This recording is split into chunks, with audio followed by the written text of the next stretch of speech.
Good evening. Welcome to the May 18th, 2023 meeting of the Southampton Town Zoning Board of Appeals.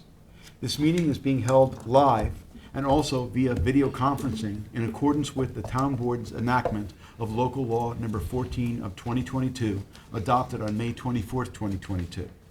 Our next meeting and those following will be held in person here at Town Hall and will also continue to allow for remote participation. So we ask you to continually check the town's website for updates and any new information. If you wish to view tonight's live meeting only, please do not join the Zoom meeting and instead go to the town's website. With that, I'd ask that you join me for the Pledge of Allegiance. I pledge allegiance to the flag of the United States of America and to the republic for which it stands, one nation, under God, indivisible, with liberty and justice for all.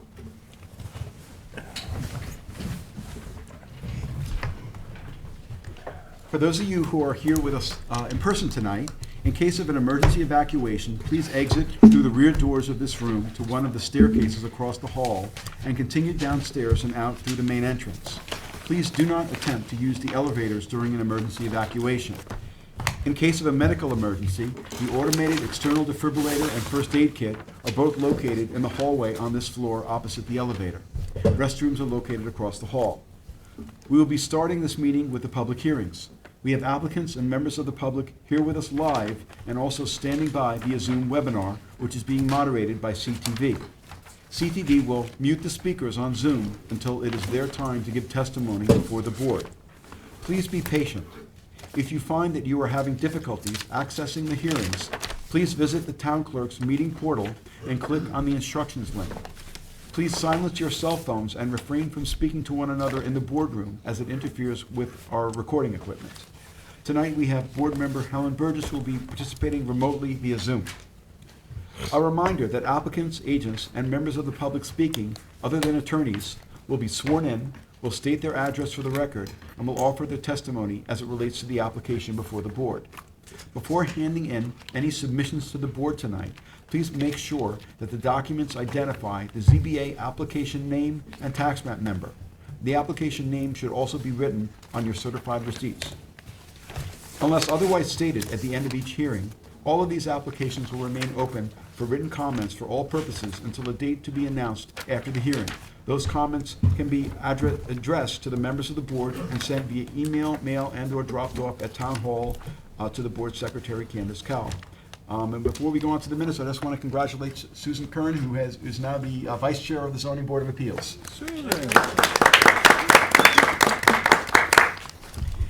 So next on to, let me see. I have to. I want to make a motion to approve the minutes of our last meeting. Second. Okay.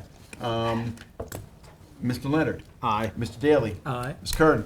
I wasn't here, but I reviewed the minutes via the videotape, so yes, aye. Ms. Burgess.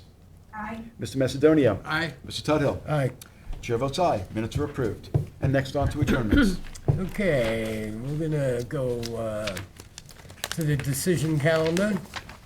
The following decisions will be adjourned until our 6/1 meeting.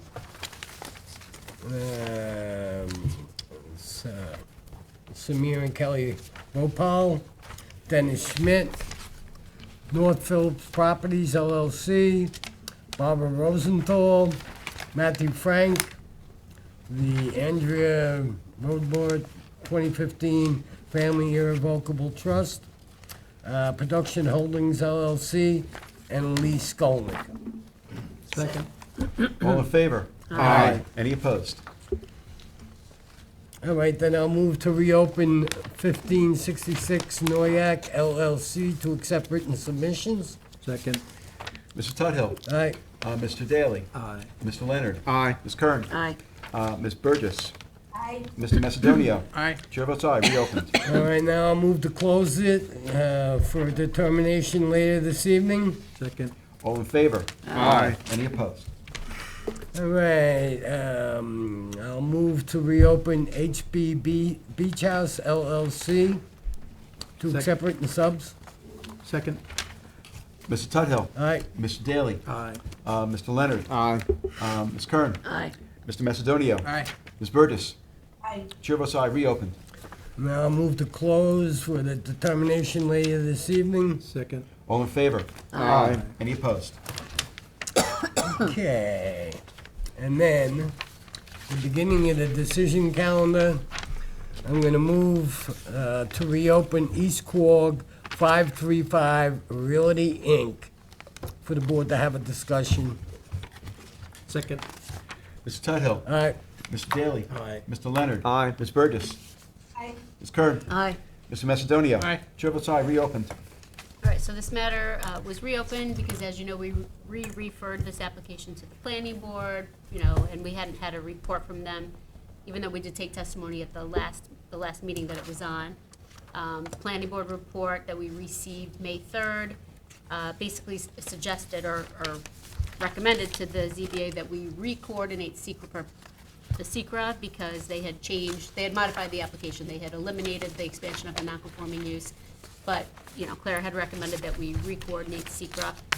It also added some new variances that were discussed, but they hadn't been confirmed at the last public hearing as it related to the relief for the canopy and also for the impervious lot coverage.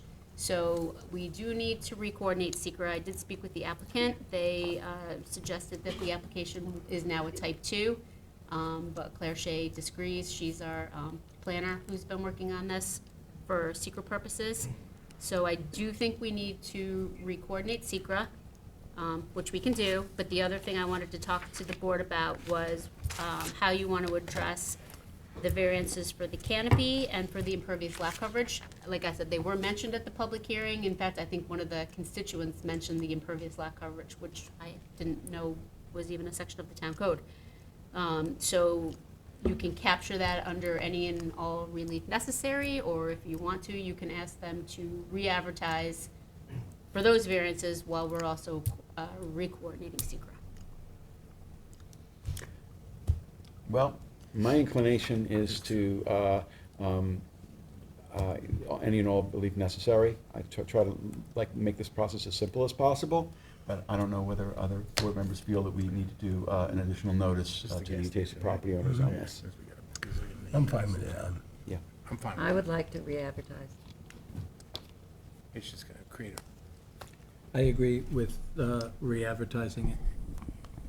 There's nothing simple about this application. there's just a lot of opposition. I think the application's relatively There is a lot of straightforward. opposition. You could say to them, we're only gonna take testimony as it relates to the new variances, which is the canopy and the impervious coverage. I mean, listen, I agree, we've had a lot of testimony on this, but we do have to do the SECRA anyways, so there's no delay for the applicant, because we have to wait for 30 days anyways. I think it could be captured, but I don't see the harm either.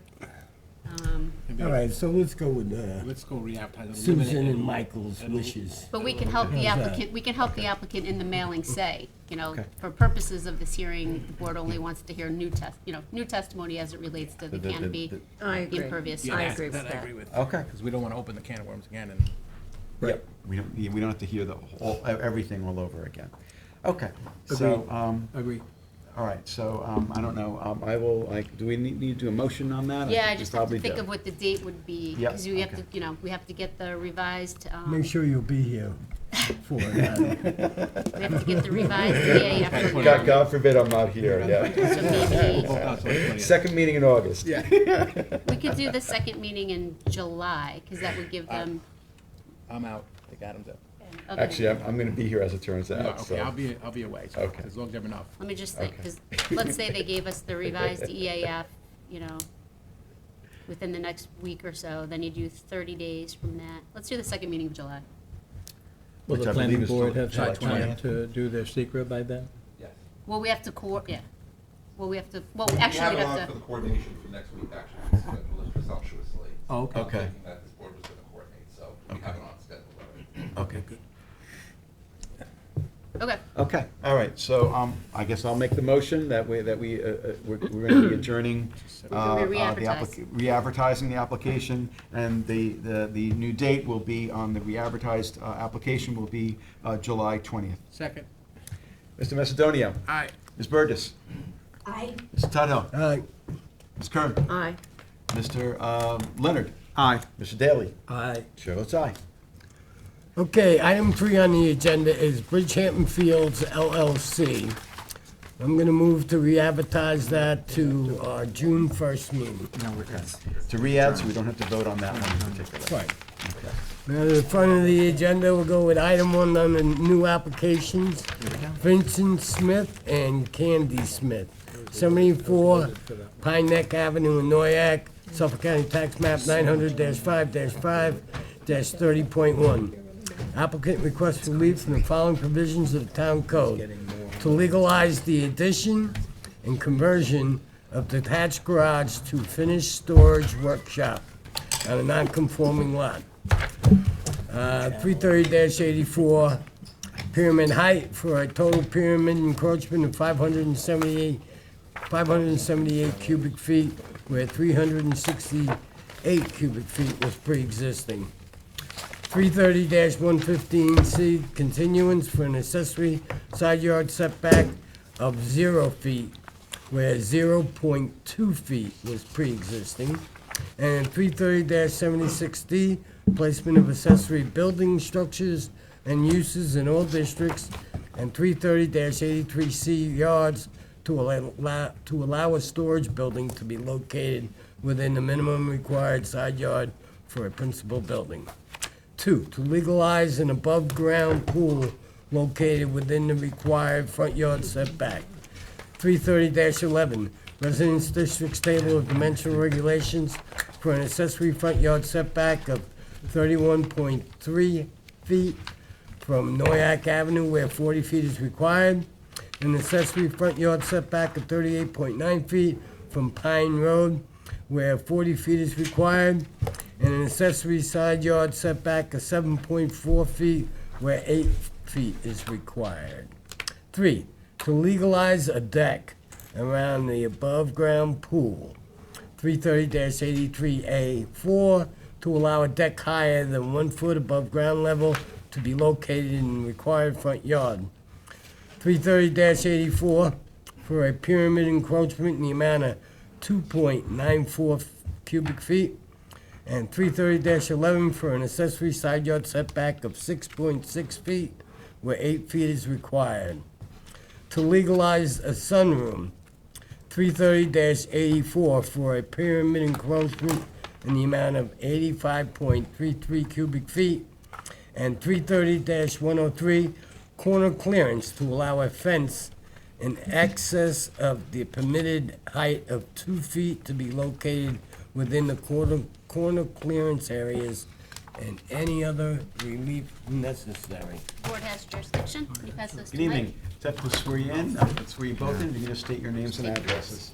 Daphne Vaughn, Take one, Surfside yeah. Environmental Planning, 225 Montauk Highway, Moriches, New York. And so, Vincent Smith, 74 Pine Neck Avenue, Sag Harbor, New York. and do you both swear to tell the truth, the whole truth, and nothing but the truth? I do. I do. Okay, thank you. Can you tell us about the application? Yes, so, as you heard, that's a rather long list of variances. There's a lot going on here. Bless you. Thank you. So we have a lot in the Pine Neck subdivision. It's actually a double lot, which is rare. It's a corner lot, so it has 3 road frontages. So that alone makes it a difficult property. The lot is 54.84 feet wide on the Pine Neck side and 54.64 feet wide on the Pine Road side.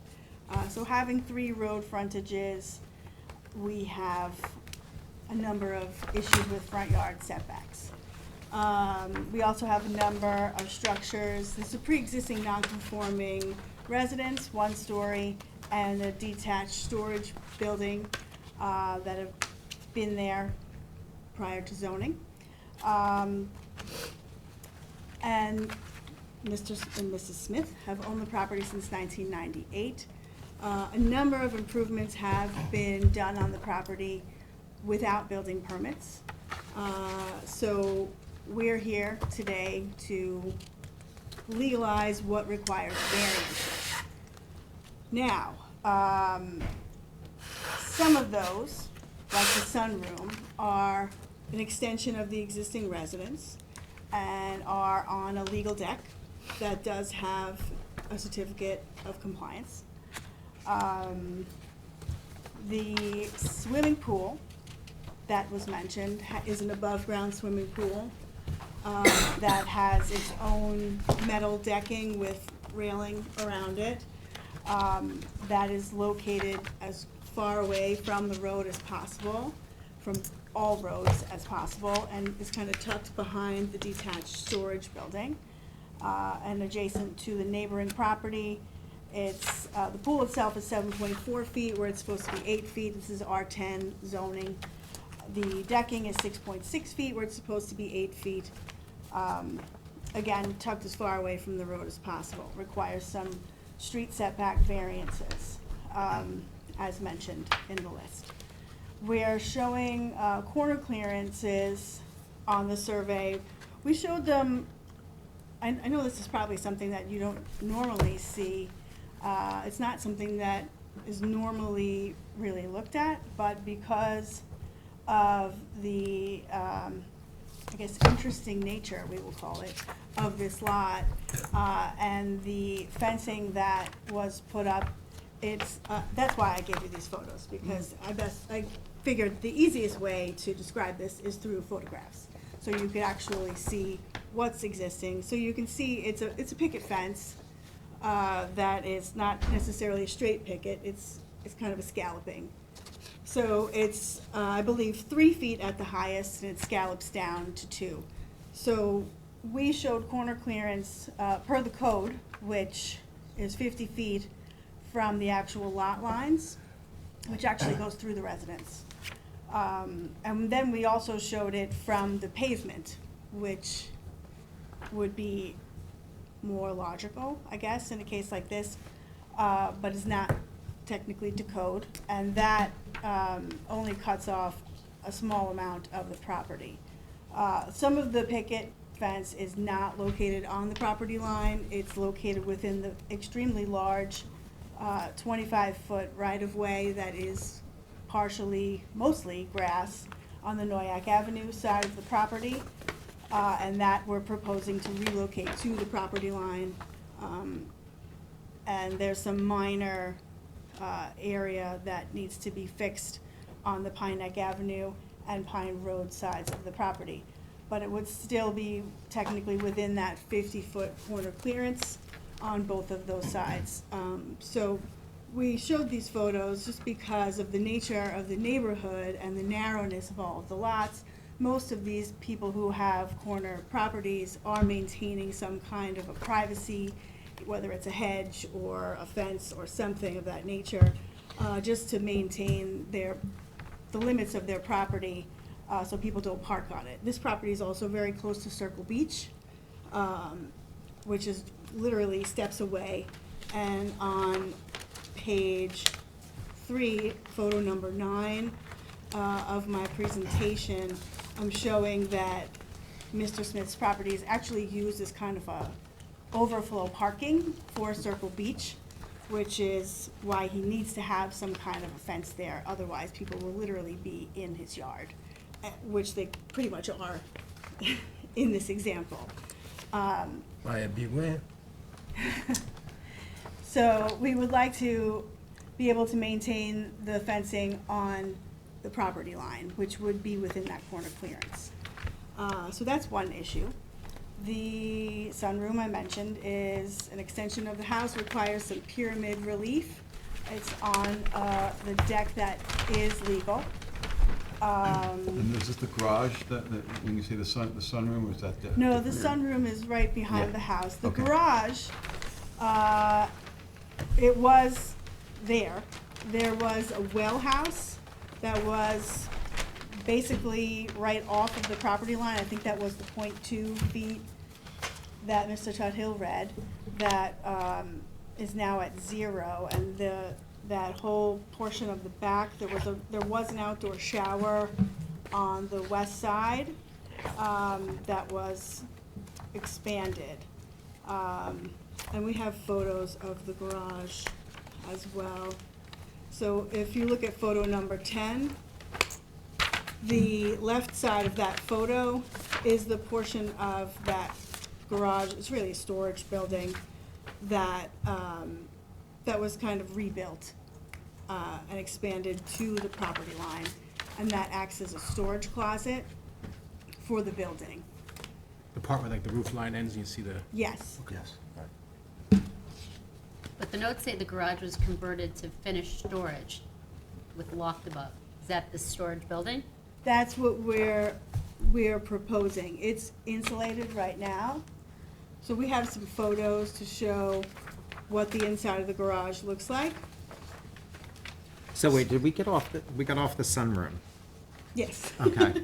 I'm kind of moving We'll, along. we'll get back to the sunroom. Yeah, she's So- going through the whole thing. Oh, okay. Yeah. I'm sorry. Yeah, but so the garage thought- currently is still storage space? Yes, Okay. yes. Mr. Smith would just like to insulate it because he would like to be able to have temperature control in there, and he can speak to the reasoning behind Can I that. just add real quickly? Mhm. So we're full-time residents effective last September.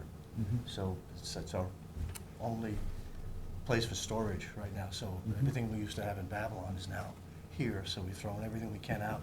Now we want to use this for our storage, so it's exclusively going to be for storage. That's why I Yeah. put a loft in there. And the reason I asked the questions about that and kind of went out of order a little bit is because we have this 1991 variance that says in the minutes of the variance decision, the existing two-car garage shall be used only as storage and shall not be used as additional living space, and applicants shall shall obtain a revised CO which stipulates that this building is for storage. So I want to make sure that that's what it's going to be. That's Not absolutely- habitable. Absolutely, Yeah. So absolutely. even with temperature controls, Yep. it's still going to not be habitable living Nope. space. It's going to be a shop. My wife will have a craft table, Okay. storage stuff, kayaks in the wintertime, Okay. bikes, et cetera. Okay, all right, thank you. You're welcome. So, so yes, so that's the garage. He did obtain a permit that is still open right now for the skylights that were installed in that loft space in the roof of the garage to provide additional light into the building. So that permit is still open right now. And I think it's because they're waiting for us to proceed with this variance so that they can finish. I think that Dave Kanji is looking for us Correct. to now file for the other structures that require building permits before he does anything to proceed with closing out that permit for the skylights. That's actually what prompted all of us, Right. all of this. So, so that's the garage, detached storage building. But I just want to get back to that for a second, just so the board understands, because whatever is proposed is making the building department think that it's, you know, that this workspace is habitable. So I understand you're saying no, but I just want the board to understand. Yeah. You know, because they're basically saying, the plans submitted show the garage converted to finished storage / workshop with storage loft above. So I just, that's what they're saying. And he is saying that they're crafting in it, so what does that mean? There is gonna be heat out there, or? There is heat, yes. Which makes it look like it's habitable, right? I mean, that's Well, habitable space. It's heated for the purpose of, I store paints there and stuff in the wintertime. I'm just saying this for the board's Yeah. Oh, I'm purposes. just, I don't. I'm just saying why Yeah. I wanted heat, so my paint doesn't freeze and stuff. That you have in your typical garages or stuff inside your home, no place else to put it. I mean, it's less than 1,000 square foot home. There's literally no room to put anything in there. So that this is a perfect, the building's there, it's a perfect way to do it, so. that's- Yeah, we would have to, if we decide, I don't know where the board is headed with this, but if we decide to grant the relief for the garage, we would have a condition basically extending what was in the 1991 variance, but then, you know, spelling out, you know, in more detail, no cooking, no living space for any reason, despite the fact that there is going to be you know, temperature control. It is not to be used for living space. what type of heat did you put in? I'm sorry? What type of heat is it? It's a, It's a mini split. Yeah, mini It's a split. mini, I mean, it's insulated and heated and cooled now, right? Yes. Yes. Yes, it Yeah, Like he these photos. began the work. He started Yeah. the work. Yeah. And we're gonna talk about all the as-bills, but we'll, you know, Okay. yeah, we'll get to that.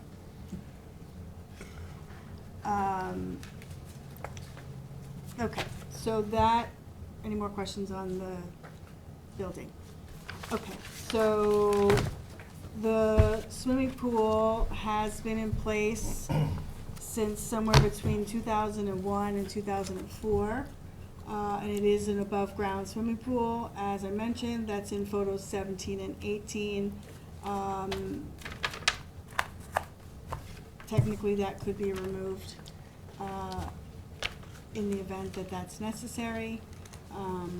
It is utilized every year by the Smiths family. They have grandchildren. My 5-year-old grandchild would be very disappointed if I had to remove it.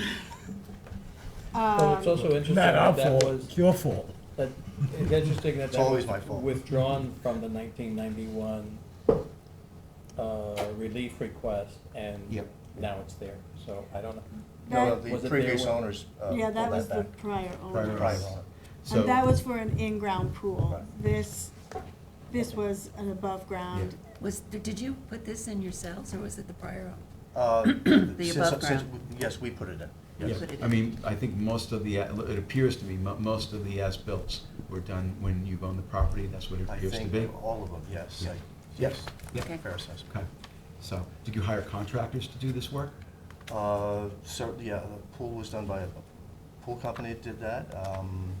I think the answer is yes. You could be Four Seasons sunrooms, Bohemia, big company, they did the sunroom, the porch. Yep. So the answer is yes. Yeah, so these contractors should, if the subject wasn't brought up by you, it should have been brought up by them. 100%. That this should have been done with permits. And I gotta tell you, particularly with something like a pool, it isn't above ground, it's not an in-ground. People get hurt in pools. People die in pools. Understand. So it's very important, in my view, that pools be permitted. Because God forbid, there's something that's put in incorrectly, can have terrible consequences, tragic consequences. I don't So- disagree. So, but there's a lot of as-built here, Nice. and there's a lot of things that happen without permits, and so, in a situation where this is what we're dealing with, when people build without permits, the risk is that this board, when the time comes, if and when the time comes that you ask for a variance, the risk is that we deny that relief, and if we deny that relief, all these improvements would have to be removed, which would, I'm sure, cost you a great deal of money. And that's the risk people take when they build without permits. That having been said, we have to consider as-built in a similar fashion in many respects, other than the fact that it's as-built, which means that it's what's called a self-graded hardship, as considering the benefit to the applicant versus the detriment to adjacent property owners.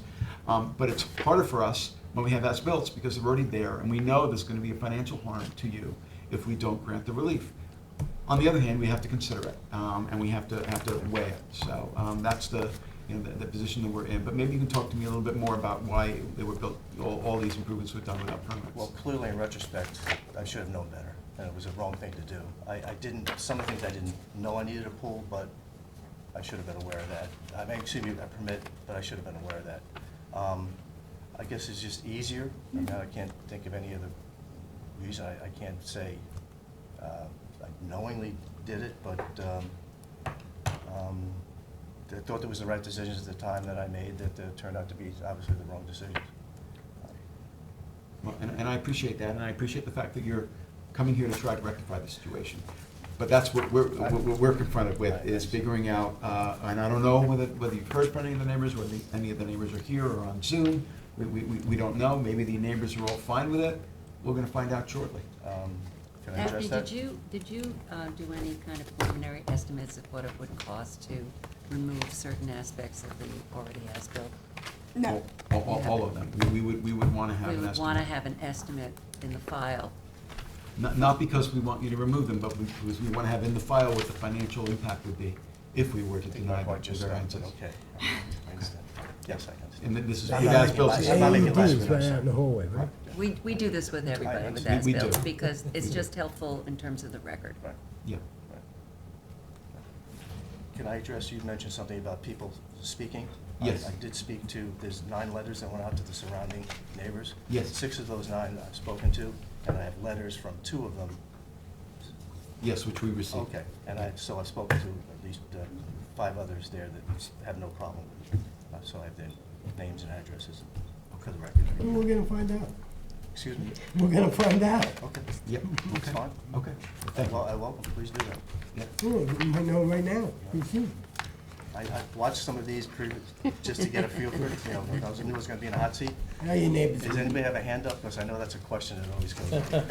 Your neighbors I'm not gonna turn around. Is there a hand up? We haven't asked yet. Okay. Yeah.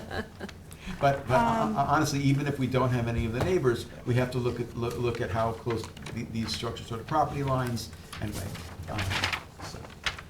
So, one of the, I've spent, Marge and I have spent quite an extensive amount of time trying to, figure out all the variances necessary for all these structures, because this is kind of a unique property and there's a lot going on here. We've also been through two iterations of the survey.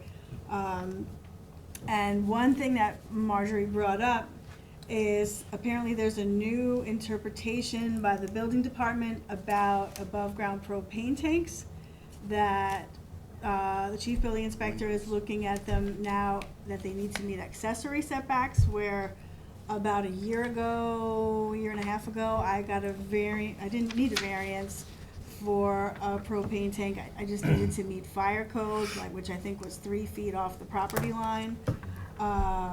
So one thing that we did not necessarily apply for, but Marge brought up in her denial letter, was the existing propane tanks that are just off of the property line. I showed them in my photos 25 and 26. There is no place 8 feet off of the property line that would accommodate these.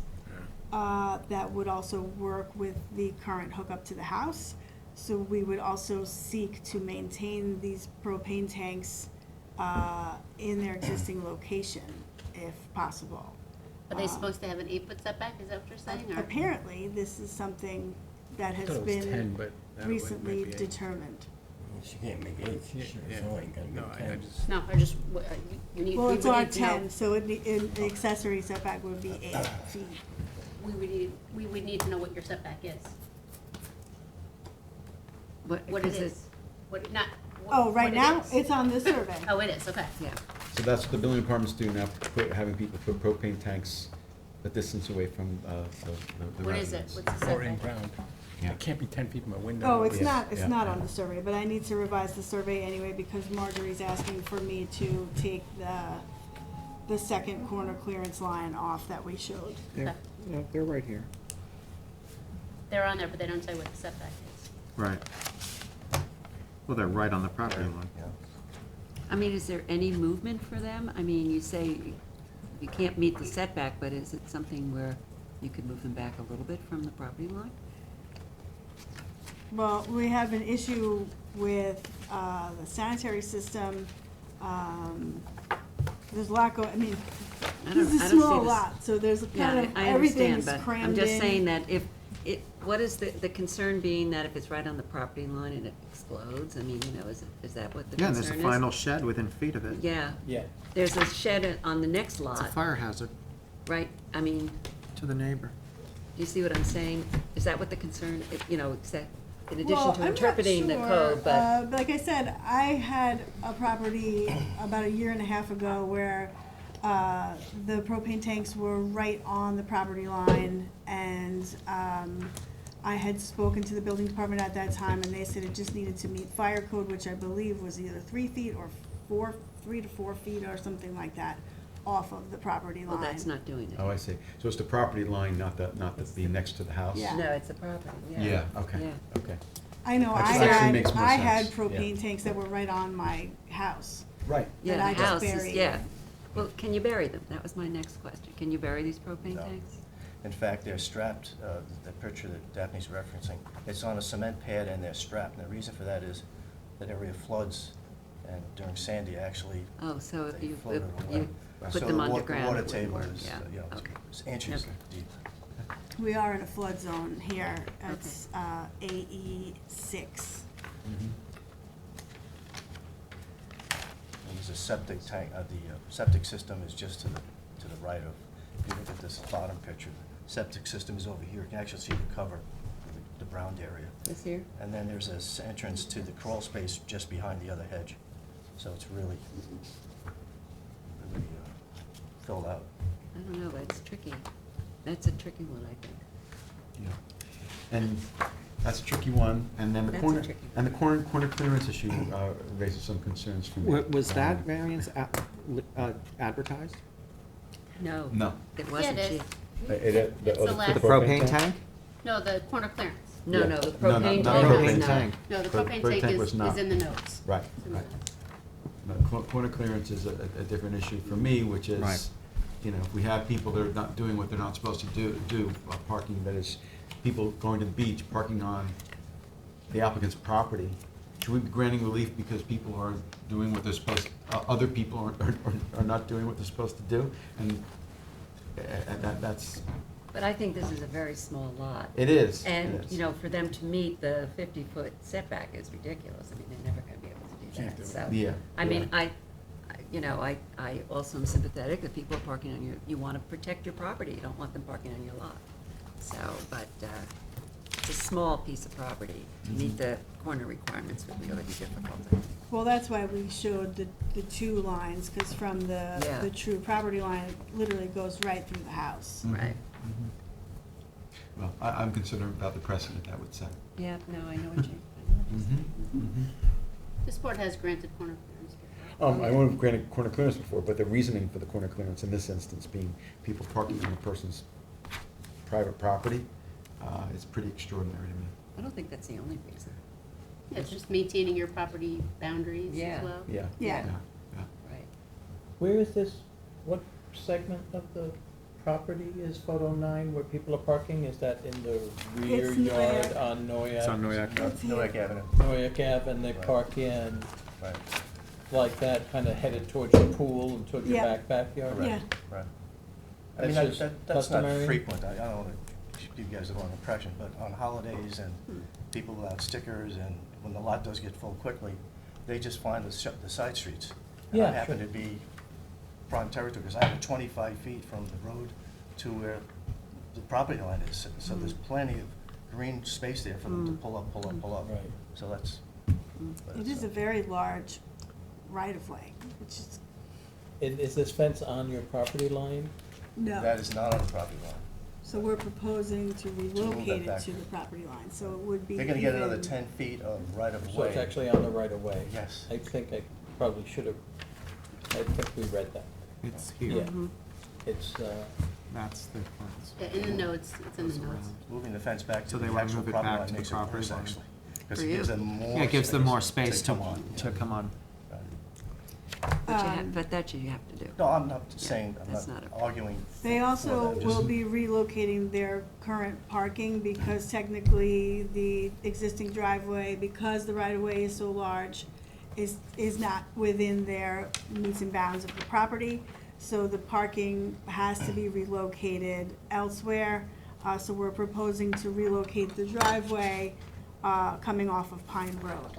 In the back. Yes. Yeah. So that they'll legally have the 2 parking spaces that are required within the limits of their lot. You wanted to ask about the sunroom, John. No, I thought that we were still on the sunroom. I didn't realize that we had moved to the garage. Well, Well, we didn't do really you have a cover the question sunroom for now. sunroom? Yeah, let's talk about the sunroom. Go Sure. ahead. Yeah. So the sunroom was built by you? 4 Seasons, yes. Okay. Is it prefab? Yeah. Yeah, and that just sits right on Yeah. the deck. So it's not, it doesn't have a foundation per se, it's just, and that's not, it's not heated. Where is it in your pictures? Yeah, Oh, the it's- electric heat. Towards the back. So Oh, we I don't see have it. the propane. Is this photo 22? Yes. Right. Yeah, and that just requires some pyramid variance because of the close proximity of the house to the lot line in that location. But otherwise, it is in line with the residents at the same setback. This is a lot of as-bills. It is extraordinary. Yep. No public flagging, Mr. Grossman? Yeah, I don't no, know. Does it bother you, Keith?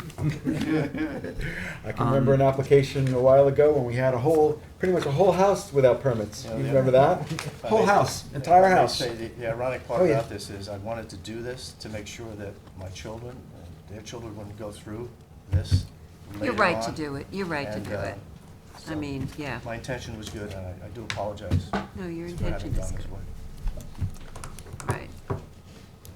The person who built the whole house, we made them rip off the sections of the house that were non-conforming. It cost them hundreds of thousands of dollars. Just so you know. You trying to make me feel good? I'm just letting you know.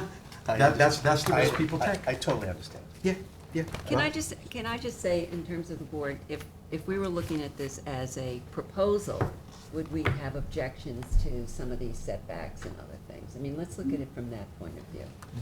Bob, you want to say? Probably only the propane, because that's The the issue. propane worries me. Everything else I'm too. okay with, but the propane, I don't know what's the town on that? Is there a new? This is the first time hearing of, Yeah. of this before. Yeah. In a situation like this, I want to defer to, Microphone. we would defer to the fire marshal and the fire district. Tell us, Right. what do you want us to do with these things in both That's what I would like cases? to hear about. the No, propane. they will not, they're not gonna weigh in on this. Right, They're not. right. Because they're gonna say, if the policy, according to Daphne, the policy before was that they just had to conform with It was a fire code before, the fire code. Right, right. so So I was don't- surprised when Marge told me that now it needs to be an accessory setback. So, I don't know, it's a different interpretation. Well, what does the fire code require? Well, I have to find my notes on that other property, but it was not 8 feet. It was Yeah, definitely but even if it not. were like 4 feet, I don't think you're at 4 feet, you're like right there. Yeah, it's Yes, pretty close. I think you're probably, whether it's fire code Yeah. or, Yeah. they're probably not in compliance under fire code. Right, right. And I can see why it would be a concern to a neighbor. I can see it. I mean, God forbid something went wrong with that propane tank. Actually, that's one of the letters I have from that neighbor on that property line. I understand, but the building department, their Understand. position Raise is your what it is. liability insurance, Yeah. that's all. Yeah. you know what It's I mean? interesting, though, that there'd be You're more not concern the about company. being on a property line as opposed to being up against my house. Right. I mean, if it blows up, isn't my house gonna be affected probably more so than, say, the plastic shed? Yes, but you're not affecting your next door neighbor. That's You're the affecting key. yourself. You're allowed to affecting blow- you're allowed to yourself. blow yourself You can blow yourself Yeah, up. you just can't blow your neighbor. That's good to hear, thank you. Thank you for your concern. I wouldn't have too many objections if this were just, this is a new application and all of this was proposed, we might tweak it a little bit here and there, but I wouldn't have as many objections. I mean, I understand Adam's concern. I mean, it's pretty enormous, the amount of, as-bills that we have to consider here, but in terms of the other things, I personally don't have a lot of problem with, other than the propane tank. Yeah, I mean, I would say find a letter from somebody who can tell you that the propane tank can't be moved, or that's the best location, but you won't get that from the fire marshal. And The fire marshal also, is not we'd gonna be like to able know what the cost would be to put all this stuff in conformity, or remove it. Yeah.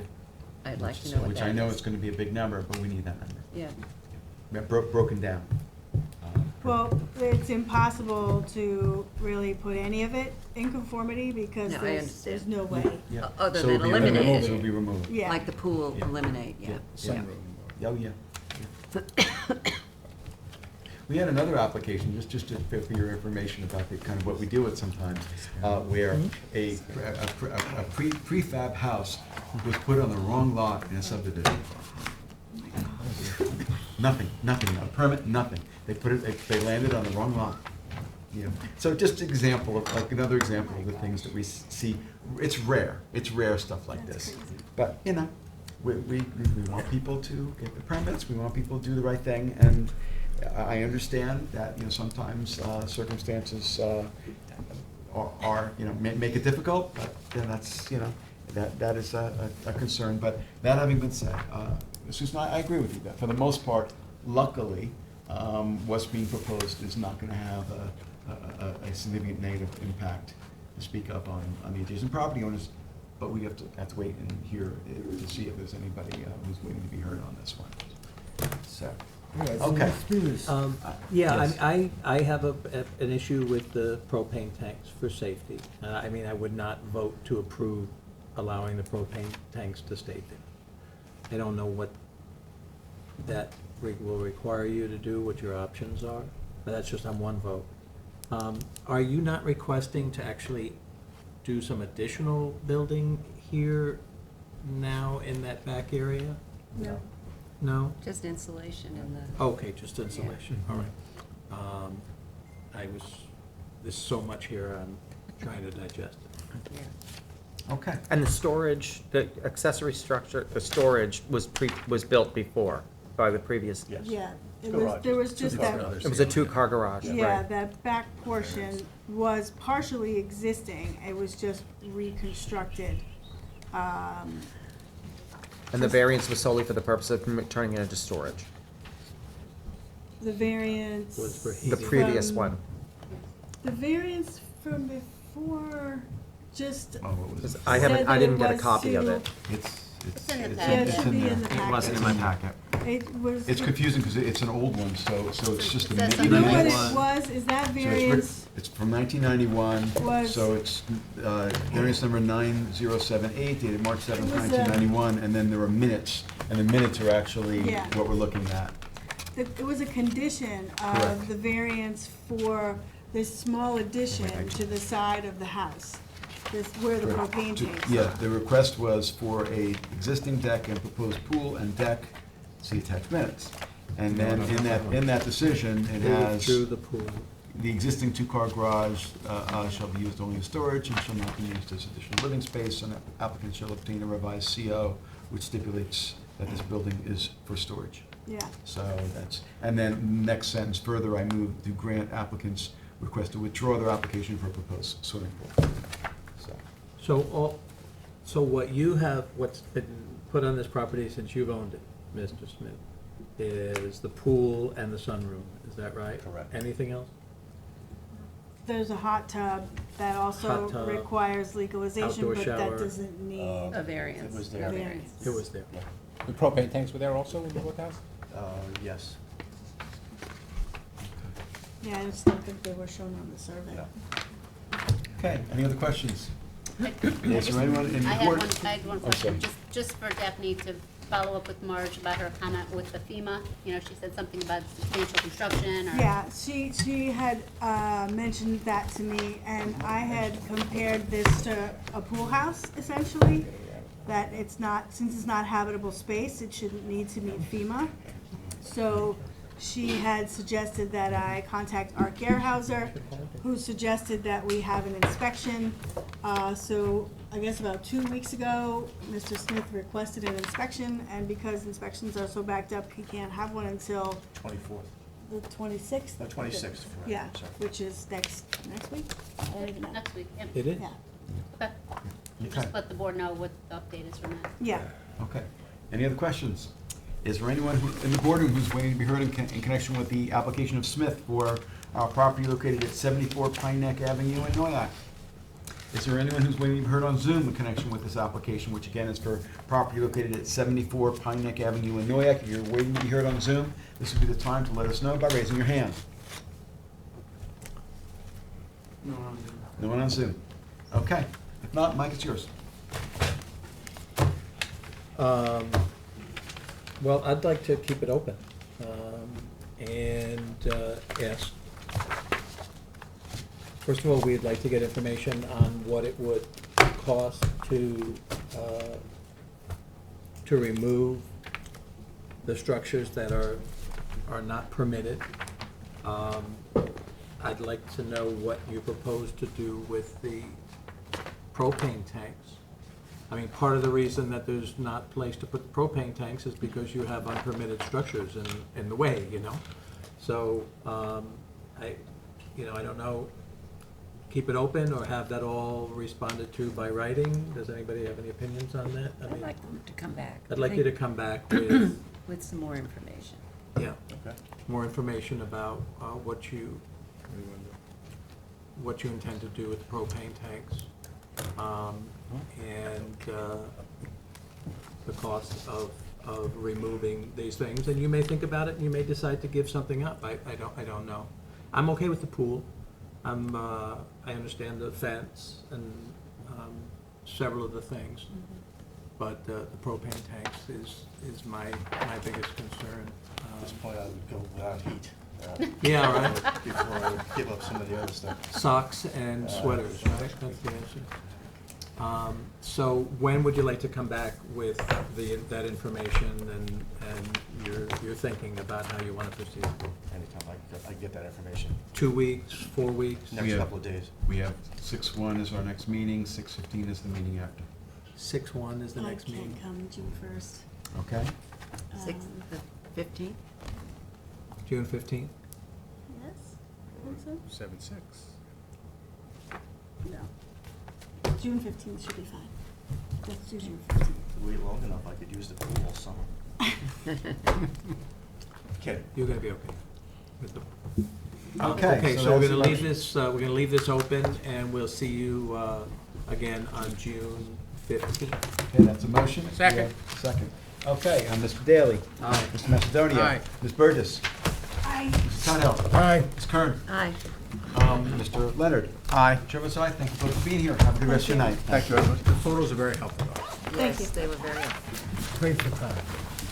I'll thank my husband. All right, item 2 on the new applications is Stephen Andrew Fuchs, 25 Tansy Lane in Bridgehampton, Suffolk County Tax Map 900-54-3-13. Applicant requests relief from the following provisions of the town code to legalize the location of a detached garage. 330-76D, placement of accessory building structures and uses in all districts, and 330-83C yards to allow said garage to be located within the minimum and total required side yard and any other relief necessary. Board has jurisdiction? Good evening. Good evening. Good evening, Mr. Chairman, members of the zoning board of appeals. John Islo for Harris Beach, PLC, 333 Earl Ovington Boulevard, Suite 901, Uniondale, New York, 11553. Attorneys for the applicant. So thank you for the opportunity to make this presentation before you tonight. The applicant wished to be here tonight, but due to some family situation, they have to do this remotely. They're both available via Zoom, which is Stephen Fuchs and Abby Fuchs, his wife. We're here tonight with respect to their application for side yard variance approvals in connection with the construction of a new detached garage at 25 Tansy Lane, Bridgehampton. As a matter of housekeeping, the affidavit of mailing and posting were both filed, and we also just filed a some exhibits that we're relying upon in connection with the application tonight. To put the application in context, the subject property is located along the approximately 1,200-foot-long strip of Tansy Lane, which is developed. The balance of Tansy Lane is abutted by preserved open space owned by the town, including the parcel to the immediate north of the subject property. The applicant is requesting relief associated with the structure located within the side yard and combined side yards. As I will note later, and have already noted in the application and the exhibits filed in support of the application, there are similar side yard setbacks and combined side yards in the developed area along Tansy Lane. These conditions did not require variance relief, however, as all of these homes in the areas, including the subject home, appear to have been developed pursuant to the R20 and R15 zoning as a planned development.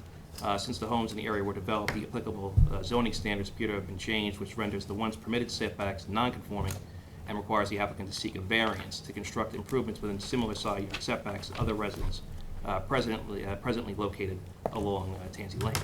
Similar non-conforming conditions also exist on the north side of the subdivision, generally located along Woodruff Lane, which I have submitted documents about for this board's reference. At this time, for the record, I will briefly go through the 5 factors for variance relief as they relate to the property, which I have submitted in greater detail to this board at the start of the hearing. The variances will not produce an impact on adjacent properties in the neighborhood because the relief is substantially similar to existing conditions in the area which predate the current side yard restrictions on properties in the residential subdivision.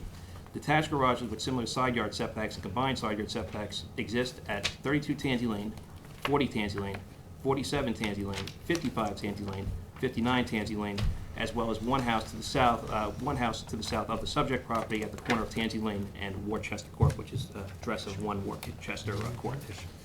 The variances are not substantial since they are in general conformance with these existing conditions in the surrounding area, including a 2-car garage at 47 Tansy Lane, and the 1-car garage at 1 Worcester Court, and the combined side yards at 55 and 59 Tansy Lane, all with similarly setback attached garages.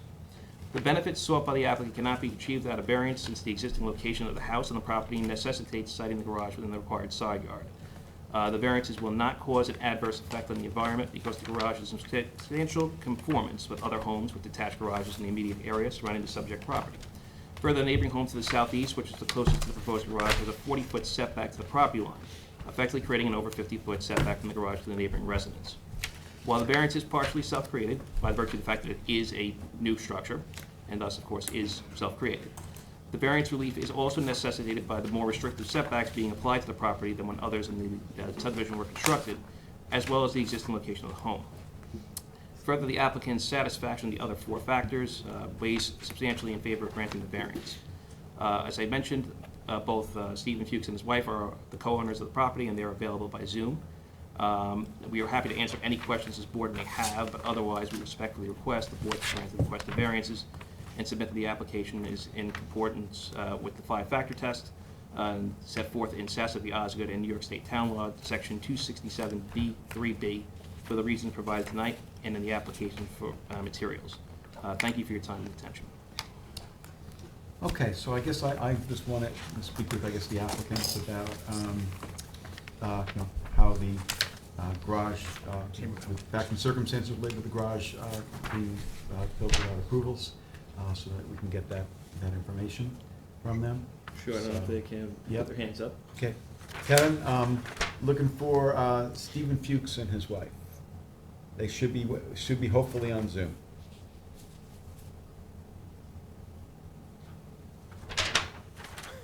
Abby, it's the link I forwarded you from Canvas.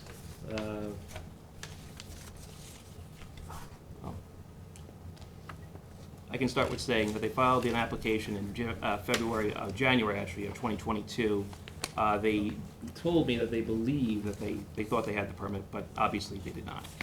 They later received building permits for some other improvements, particularly to their basement, which was part of the original filed permit, and also for the outdoor area for a spa. And actually, that's even Abby Fuchs right there. Okay.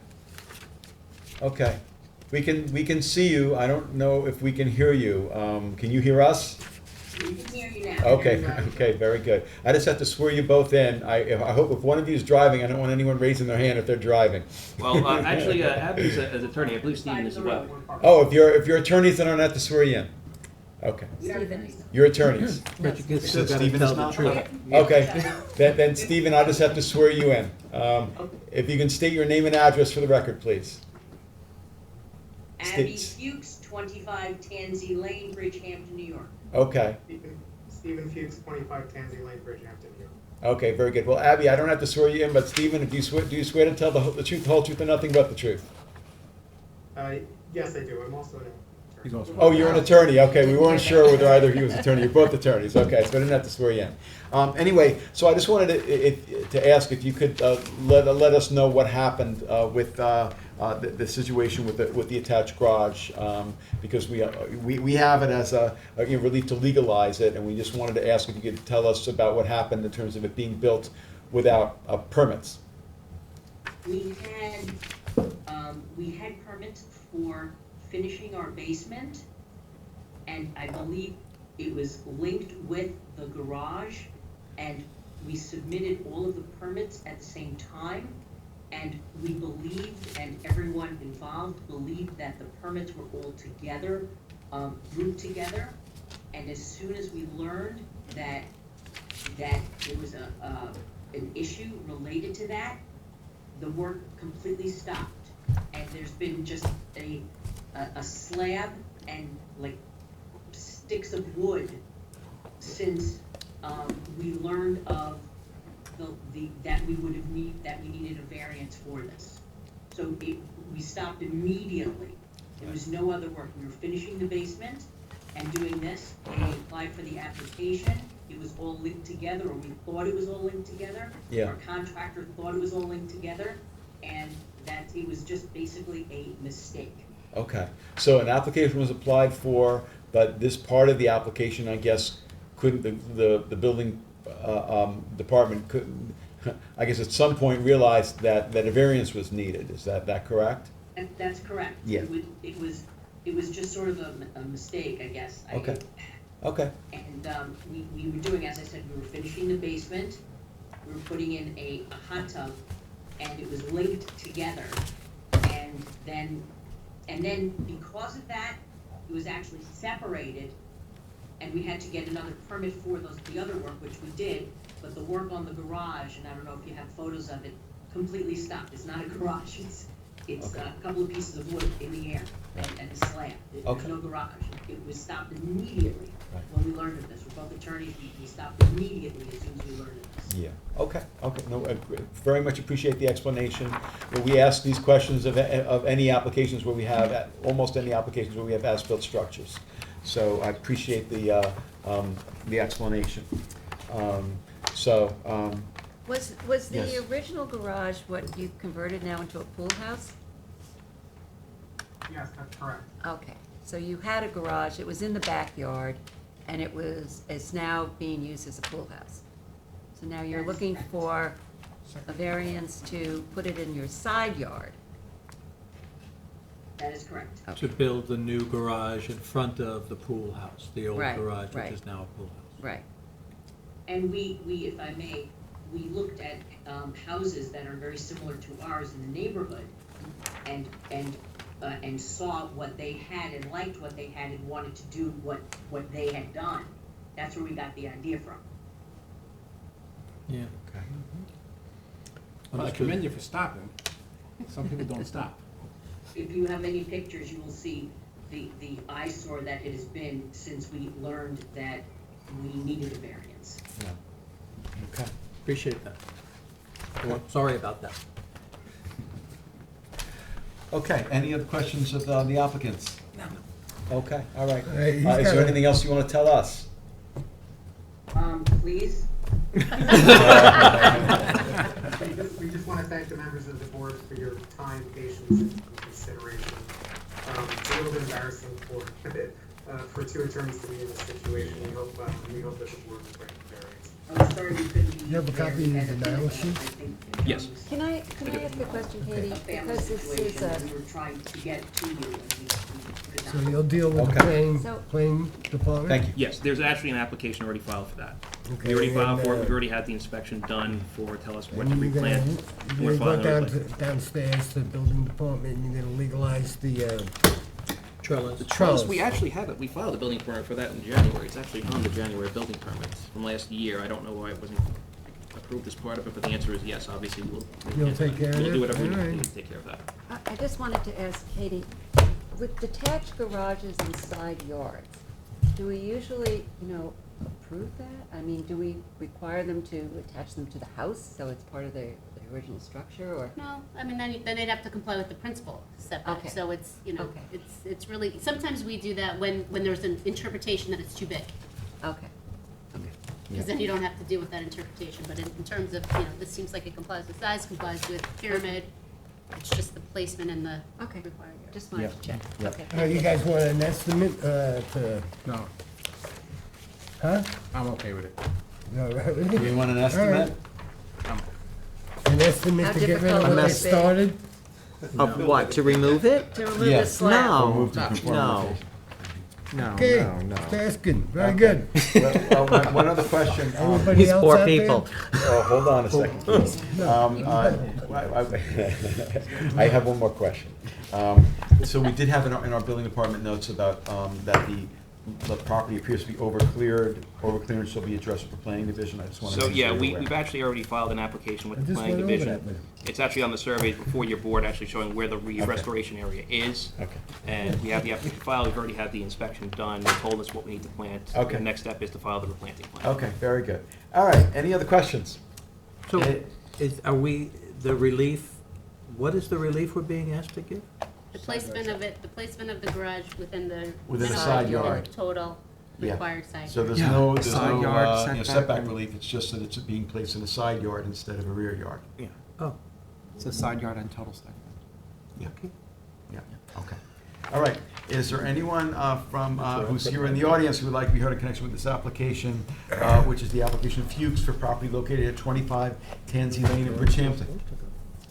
Is there anyone who's waiting to be heard on Zoom in connection with this application, which again is for property located at 25 Tansy Lane in Bridgehampton? If you're waiting to be heard on Zoom, this would be the time to let us know by raising your hand. No hands, Seeing and okay. hearing no one, I'm gonna move to close it. Written submissions, by 6/2 with a determination 6/16. Second. 6:15. 6:15. Yeah, Second. yeah. Okay, Mr. Tudhill, Aye. Mr. Leonard, Aye. Ms. Burgess, Aye. Ms. Kern, Aye. Mr. Macedonio, Aye. Mr. Daly. Aye. Chair votes aye. Thank you so much for Thank being you here. all. Thank you. Have a good night. Thank you. Good luck. Thank you. Thank you. Thank you. Best wishes. So long. Sorry, I missed that, Keith. You covered all the bases for me. Okay, item 4 on the agenda is Juan Carlos Trellis, 25 Fordham Drive in Hampton Bay, Suffolk County Tax Map 900-264-3-29. Applicant requests relief from the following provisions of the town code for a proposed one-story addition on a non-conforming lot.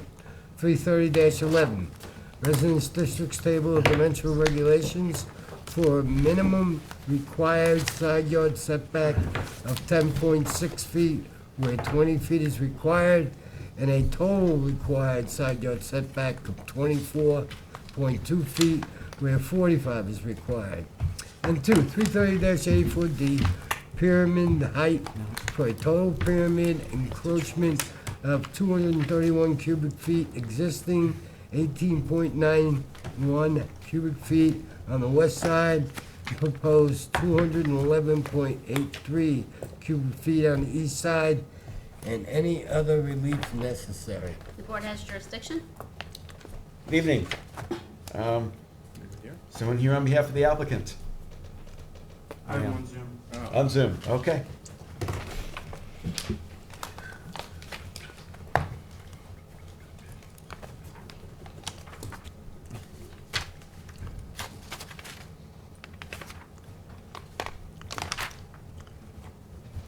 Hello? Yes, hello? Yes, hi. Yes, can you hear us okay? I just have to swear you in Yeah, with the phone. with the phone, okay. If you can state your name and address for the record, please. Nicholas Capucci, Cappucci. I work with Todd O'Connell Architects. Okay, 1200 Veterans Highway, Suite 120, Hop Pod, New York, 11788. okay, and do you swear to tell the truth, the whole truth, and nothing but the truth? I do. Okay, thank you. You can tell us about the application. So here just representing Mr. Trellis today, and I'm just gonna put the phone down, because when I'm talking, I hear that on the phone too. So I'll just have to, when I see you guys speak, I'll just jump on the phone again. Okay, But so we're just doing a modest addition to the back of the house. It is a single-family dwelling. It is on a non-conforming lot. The lot size is 75 by 135, which yields us to a 10,000 square foot lot. We are supposed to be on a 20,000 square foot lot here. The lot width is 75, and we should have 120. So with this non-conforming lot, this is where kind of most of these variances are coming from. With the addition that we're trying to propose, it is kind of a continuation or continuance of a non-conforming condition. We were in talks with building inspector Arthur G. about trying to convert or go back to the other non-conforming code of 330-115, which some of these issues wouldn't even arise if we were falling under that code, which we did do a single and separate title search with a title company, which I believe you guys do have, from Pyramid. and dating from back to 1938 of when we discovered or our far research back, it is a single and separate property, which it should be conforming to this non-conforming continuation code in the town of I reviewed it, it Southampton is. code ordinance. So with that being said, we are asking for a side yard setback from the R20 zoning, which should be a side yard of 20 feet. We're asking for 10.6 feet, and then triggering the aggregate side yard again of 24.2 feet instead of the required 45 feet. With this also is the sky exposure plan. We are doing a single one-story addition in the back. The sky exposure plan really triggers from the initial front of the house and the existing conditions of the house. We are not making it really any worse. Again, it's a one-story addition. You won't even see this from the street or curb appeal. It will be the same look of the house from the front. We are doing some interior alterations where we will, alter the front with front windows and stuff like that of the existing house. That's basically it. Oh, and then the rear yard. Since we are doing the rear addition, the rear yard on this lot requires a 60-foot setback, and now we're proposing a 55.4 setback. And I just wanted to also note, if we did fall under the non-conforming, the 330-115, our side yard would be a minimum of 10 foot required, so we would not even need that, as well as the rear yard has a 30-foot setback, and we would not even need that. I'm sorry, what did you say it makes the rear yard? The rear yard we're asking for is 55.4 feet as a relief from the 60 feet from the R20. But in the non-conforming code 330-115, the rear yard would have only been a minimum of 30 feet required. Okay. So we would have been beyond that by 25 feet. Okay, and I see Steve Grossman, who's no relation to me, is also here on Zoom. Have you had a chance to speak with Mr. Grossman at all in connection with this application? No. Okay. Okay. All right. Any other questions of the agent for the applicant? Okay. I did look at the single and separate, it is single and separate. Okay, very good. Okay, if not, Steve, us want to hear what you would like to tell us about this application. I think you probably have to unmute yourself first.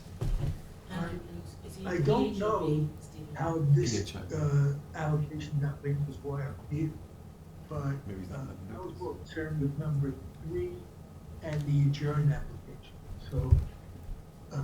Okay. He's not on this. Oh, you're on a different application. This is the application of Trellis.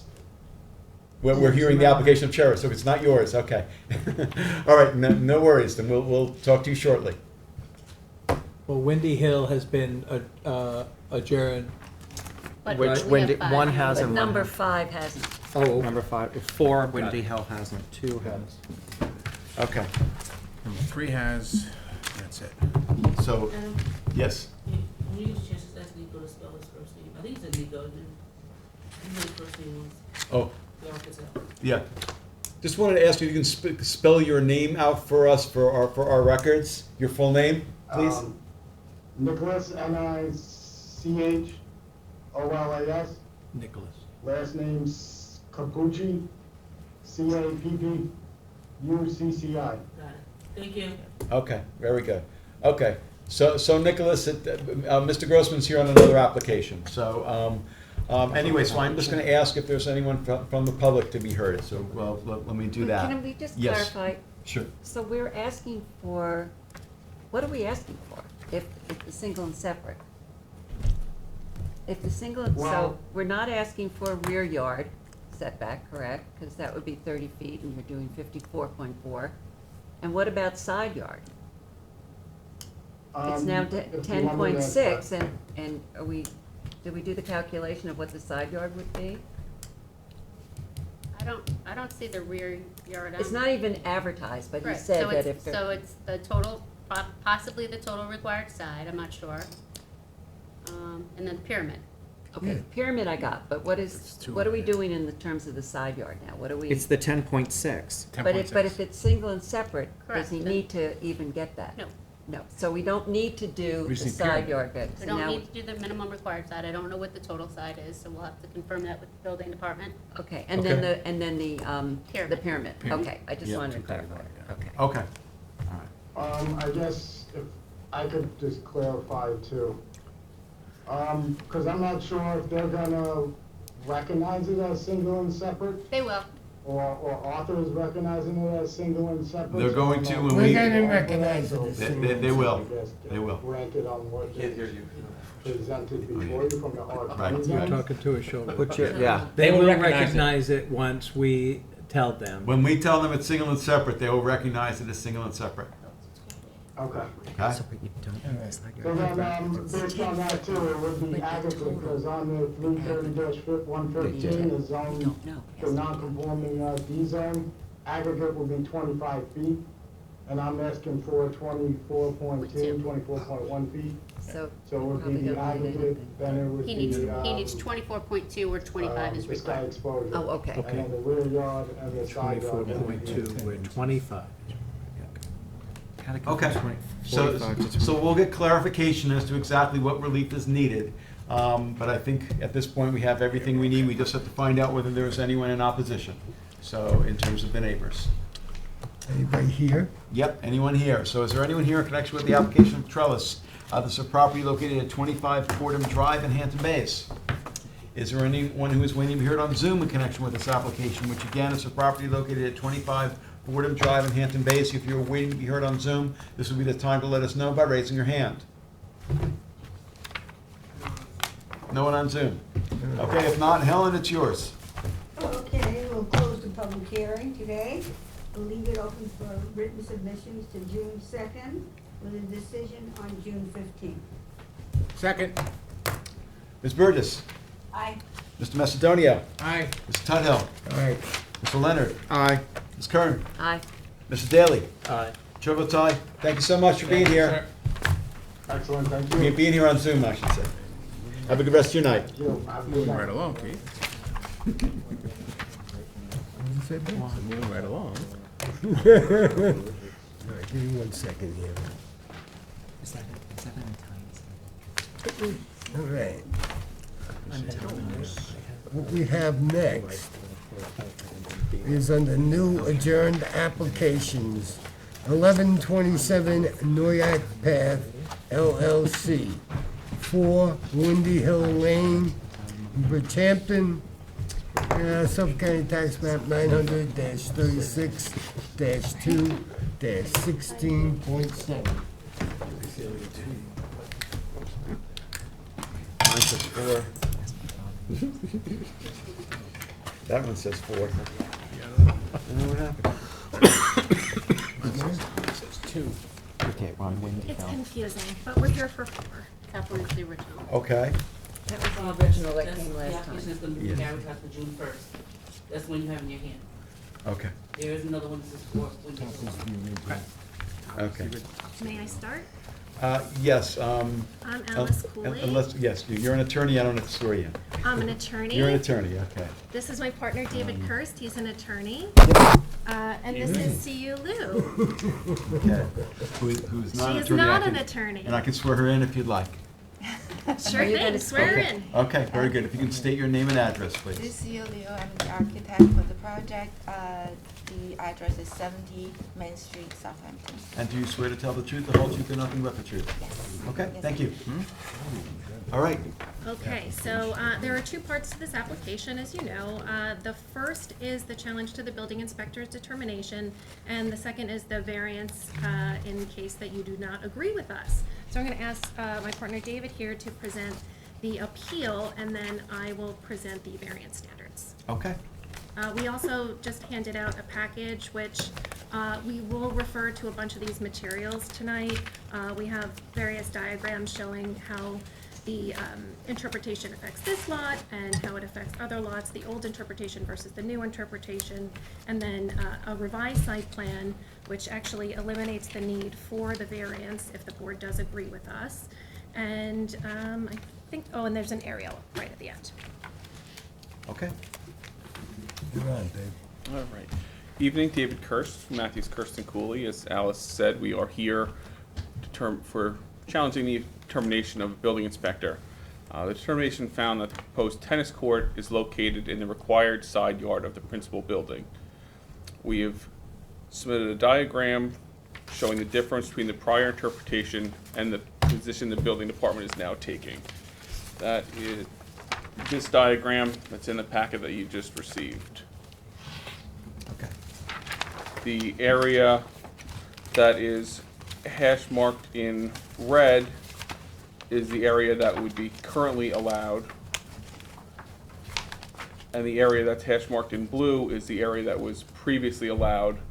That the design of this lot was based off of that interpretation and discussions with the building department, was designed that way, was submitted that way, and then the interpretation was changed. So you'll see there is a small area on the bottom of that tennis court that is in that blue area, and that would be what the relief we'd be looking for if you do not agree with our challenge of the interpretation.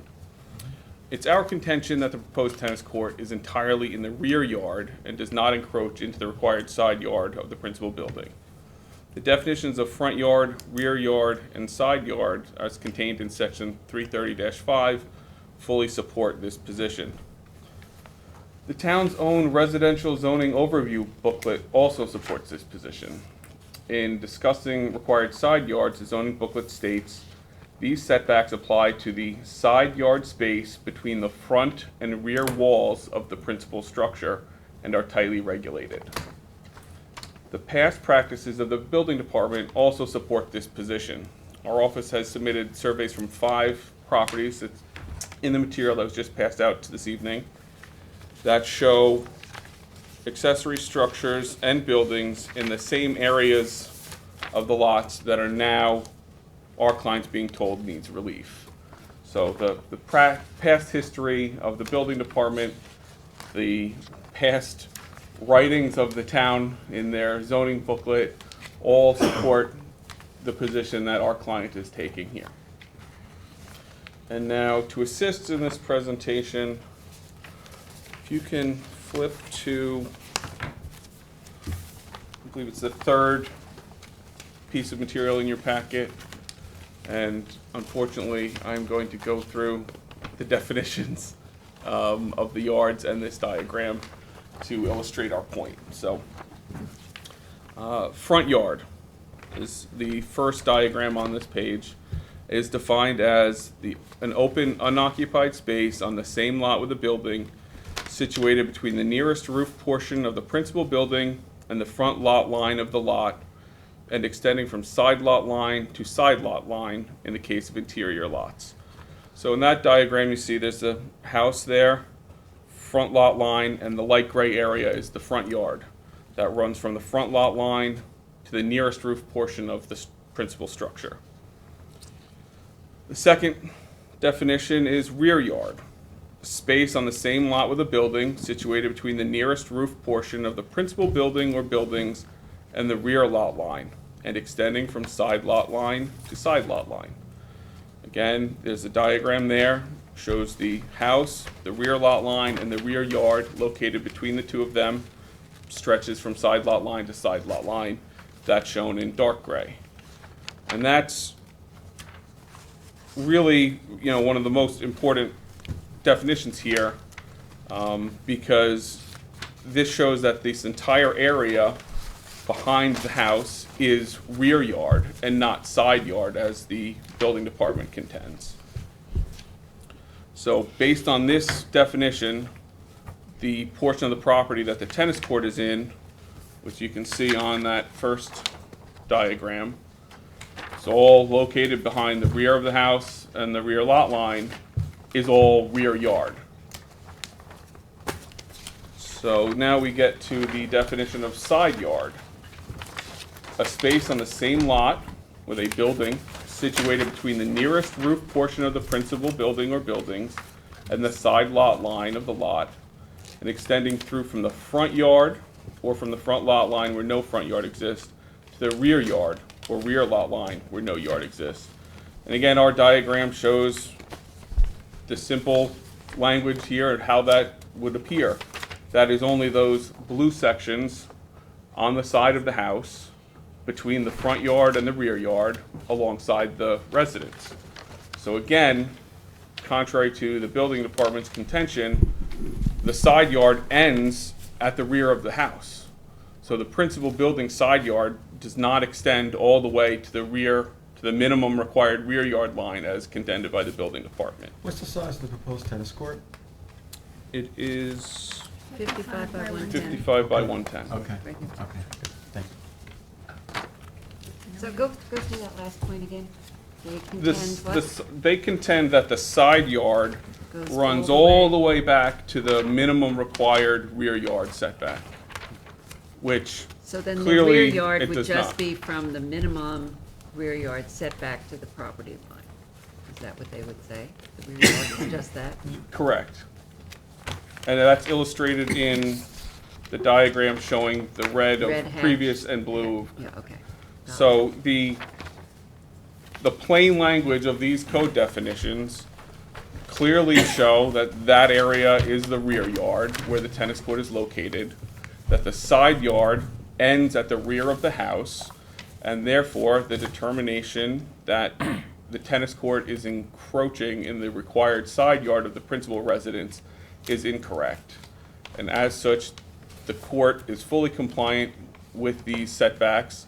As Alice mentioned, it's been slightly revised, so now there's no relief would be necessary for the location of the tennis court, provided the board sides with our reading of the code, the historic reading of the code by the building department, the historic reading of the code by whoever wrote the residential zoning overview booklet, which I'm sure probably had some involvement from the town attorney's office.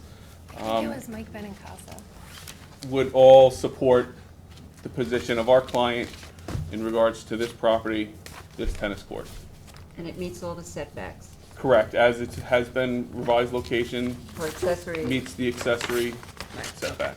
Now, how does it relate to all of the required yard setbacks? Because it also the building code also talks about accessory buildings and structures not being located within required side yards and required total side yards for the principal. It meets those as well. If you took the side yard, and that's what the building department did, they are extending the side yard all the way back, which it doesn't. The required side yard is only on the side of the property.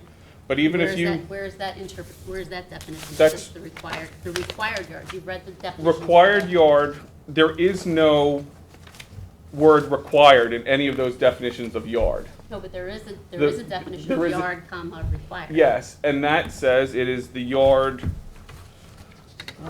it's the yard space as defined in 330-11. Right. So those Which sets minimum all those setbacks, Correct. which we do meet. You don't. We do, because the side yard doesn't extend past the back of the house. The side yard setbacks go all the way to the rear yard. Correct. So in other words, maybe the side yard is, next to the principal building, but the setback requirements go all the way to the back property line. Correct. But the, But this is an accessory structure. right, The which is accessory structure is, But is not to be what are the requ- setbacks for accessory structures required in We meet terms of that. side yards? 10 feet. No variance for that. no variance for that. It's 10 feet, and we meet that. You don't. You're at 7.8. It's been revised, that was, Oh, all right. that We was submitted a revised site plan, revised. Katie. When was that? That, and I Earlier just handed it today to and in today's. Oh, today. you. Sorry. It makes it difficult to follow along. Yeah, we need to see all of that. So the side yard setbacks extend all the way. This to is the all property. old. The building department's You have position it in is your that you need to comply with the principal structure setbacks and all of the required yards. That's their interpretation. So This you isn't can't- limited to you guys. No. We have people hand us stuff on the night of a meeting, and they're different than, is different than what we got No, and we reviewed in understand that, advance. and Yeah. But we actually thought it made it a better application. And our architect wisely said that it should be like this, and she's correct. So we did make that change. I apologize that it was at the last minute, but I think it was necessary to do. So Katie, what was your last point about the No, I principal? I was saying that what you said, Susan, is the building department's position. The building department's position is that the principal, you make, I mean, it's just like this. You make your building, you make, your principal building envelope, and you make your accessory building envelope, and these setbacks continue all the way back, so that even though, yes, this is in the rear yard, but it's still within. The principal building envelope. Correct. Same with the side. It's it's to the side, but it's within the principal Envelope. side yards, the required principal side yard setbacks. And the building department's interpretation is that you want to keep your required side yards open, which is Building whatever the department hasn't section. seen it revised yet either, have they? It doesn't matter. No, but that doesn't matter. But It doesn't matter. what the position here is, if 33076D says accessory buildings and structures, including private garages, shall not be placed within a required front yard, a required side yard, nor the total required side yard for the principal building. As that illustration, the blue shows, the required side yard for the principal building does not extend beyond the rear of the residence. But the setback setback. does. The accessory setback would apply to our structure, which we comply with. But the principal structure setback, the principal side yard minimum is not extend beyond that. Katie, what's the interplay between the accessory building envelope and the principal building envelope? I don't know what you mean. So, what it Accessory is bigger. I understand that, but but it appears that the building department is saying that that this accessory structure cannot encroach on the principal building envelope. No, it cannot encroach in the required side yard setbacks. For the You can principal. absolutely be within the principal building building envelope. envelope. Okay. And the reason these are all coming up now is because people are blowing out the principal building envelope, so they don't want to put any accessory structures here. Here, they did put the pool within the, the principal building envelope, but now there's no room for the tennis court, and so the building department would say, It's close, right? your tennis court, because there's no more room in the principal building envelope, your tennis court has to be in the required rear yard, and that's where you can comply with your accessory setbacks. Yes, because the Okay. building department's interpretation is that your required side yards need to remain open, and they maintain that they go all the way back. So we're gonna consider the arguments about the interpretation, but I just wanted to have the presentation cover, both scenarios. Can I just make one last point and then I'll pass? I think Lucy did as well. Okay. In 330-76D, it does not say that it must be out of the total side yard setback. It says it is not allowed in the required side yard.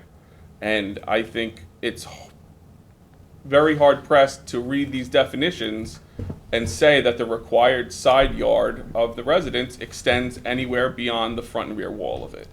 So I understand that that's their interpretation, is that it has to meet the required side yard setback. That language is nowhere in these definitions or in these requirements to say that the structure has to meet the required side yard setback of a principal building. It says it can't be in the required side yard of the principal building. Well, it also, Town Code 83C yards also talks about required yards being open to the sky. And again, that's what they're talking about. They're talking about your required yards being open to the sky. I think CU wants to. Okay. Yes. So 83C, it says, every part of a required yard shall be open to the sky and obstructed except for retaining walls and accessory buildings in the rear yard. So what rear yard means is behind the house. Behind the house is the rear yard. That means that part, your accessory structure do not have to follow the required yard for the house. That part should follow the accessory setbacks written here. I know that's your interpretation. I'm just telling you what the building department No. says. Proper English. No, Yeah. No, and that's- thank you. Please, don't. Thank you for, You said maybe it I was perfect. clarifying that as well. Thank you very much. I'll quickly address the variance standards. We've been over some of this already. So this is for variance relief now for 12.2 feet. To allow the tennis court to be located 12.8 feet from the southwesterly property line, where there is a required principal building side yard setback of 25 feet, though the structure is in the rear of the house. It does comply with the accessory side yard setback. No undesirable change will be produced. It's a minor request, and the affected property is owned by the same beneficial property owner, who obviously supports this request. He's also here tonight. The court is proposed to be sunken, which attenuates noise. If you take a look at the aerial I submitted, it's the last thing on that package. You can see that tennis courts in rear yards are quite consistent with the character of the neighborhood. I counted 15 just in the immediate area. The benefit sought cannot be achieved by another method. The relief requested is the result of a change in the interpretation by the building department, and the proposed location is only feasible on the lot, and it has the least amount of impact.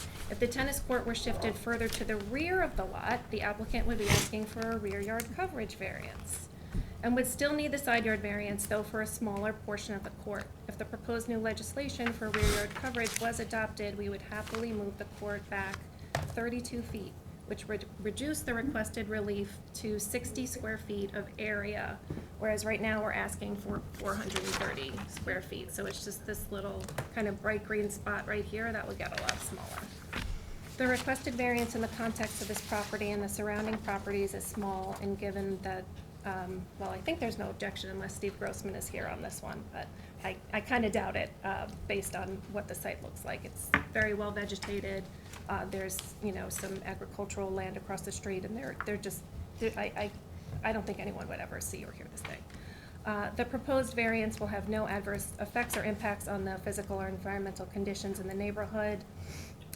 As I mentioned, many nearby properties have them. It's proposed to be sunken, and it will also be equipped with dry wells to prevent any runoff. The alleged difficulty is not self-created. Again, it's a result of the change in the interpretation of 330-76D and 330-83C of the code. And if you combine the new interpretation with the rear yard coverage restrictions, it makes the placement of a tennis court nearly impossible in the rear yard when it was previously feasible. Lastly, I think it's important to mention that this lot was acquired and designed based on conferences with the building department regarding exactly what could be built here, including a tennis court, and that such tennis court could be built without the need for a discretionary relief from this board. The end. Okay. Have you heard from any of the neighbors?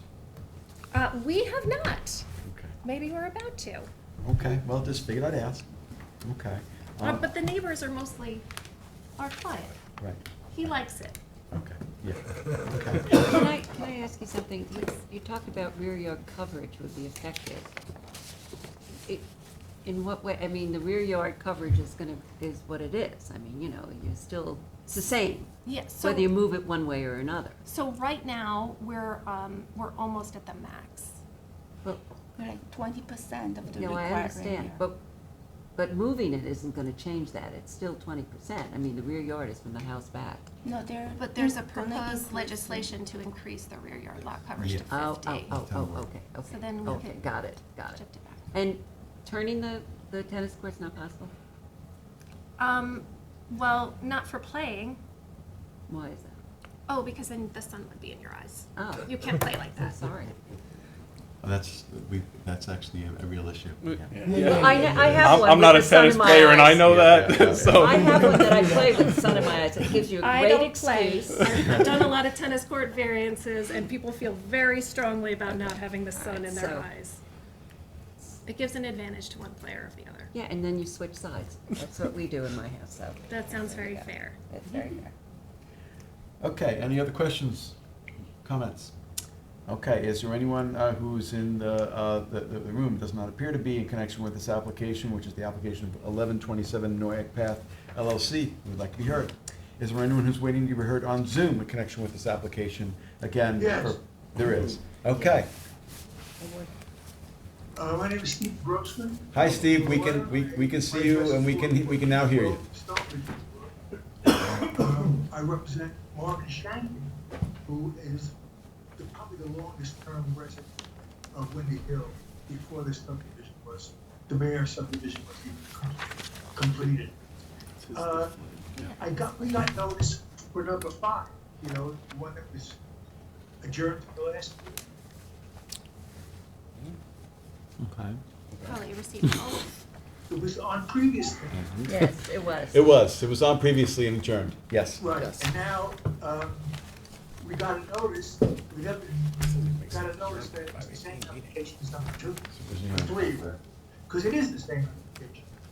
It's So, similar interpretation, similar variances. They're saying it's exactly the same. They want to fight the interpretation. No, that's a mistake. And if they can't fight the interpretation, they want to make. Sure. But I believe in their applications for a variance, they forget the fact that when they said nobody objected, that's because nobody knew until they were served. Once they got served, the way to object is to come to this meeting and object, which my client does. So I don't know if you want to consider both of them together. They asked, Procedurally. Steve, they asked to consider both of them together, but then they had a problem with the advertisements for number 3, so I'm sorry, I can't hear you. The volume goes down when I become a participant than when it is when I'm. Yes, they asked for them to be heard together, but they had a problem with the posting or the mailing for number 3, so I asked them to make the pitch for number 5, so I could hear it today. So I mean, you're gonna, the next one, to Windy Hill is June 1st. June 1st, Yeah, but I so will- they're being heard separately, Steve. Well, I will ask for you guys to just adjourn this to June 1st as well, just so you can answer any other questions that may have come up, and just Right. supplement it with, I want to ask you to supplement it as well. So they both will be heard on June 1st. They both will be heard on June 1st. This one's gonna be extended to June 1st, and then we'll hear the other one on June 1st at the same time. I'm sorry, still can't hear you. But Okay, Steve, this application is gonna be adjourned until June 1st, and we're gonna be hearing the other application on June 1st, Okay, all right? so they can, will they be considered together or one before the other? Because they seem to be the same. I don't know. They'll probably be dealt with together. We think Is they'll be that together. correct? Probably. Right, I mean, the issues, Yeah, the the issues same are the issues, same, but so. yeah. Yeah. But I mean, do you object to the tennis court? Do you object to the placement of the tennis court? I'm sorry? Do you object to the I'll placement call of this Steve. You gotta tennis court? talk into You the should have called microphone. me, frankly, but whatever. He said his client does. Problem hearing you. Okay. Yeah. Did you say that your client did object to the placement of the tennis court? He objects to the tennis court, yes. He Okay. agrees with the building inspector, and he was fighting the variance. Why? Oh, first of all, noise. There was testimony that they are I don't sinking know the if he court wants too. the tennis court, but he objects to the noise. Let's move on. Is there anything else? Yeah. June 1st for everything. Okay, I think we should move on. Okay, June 1st. Can I respond?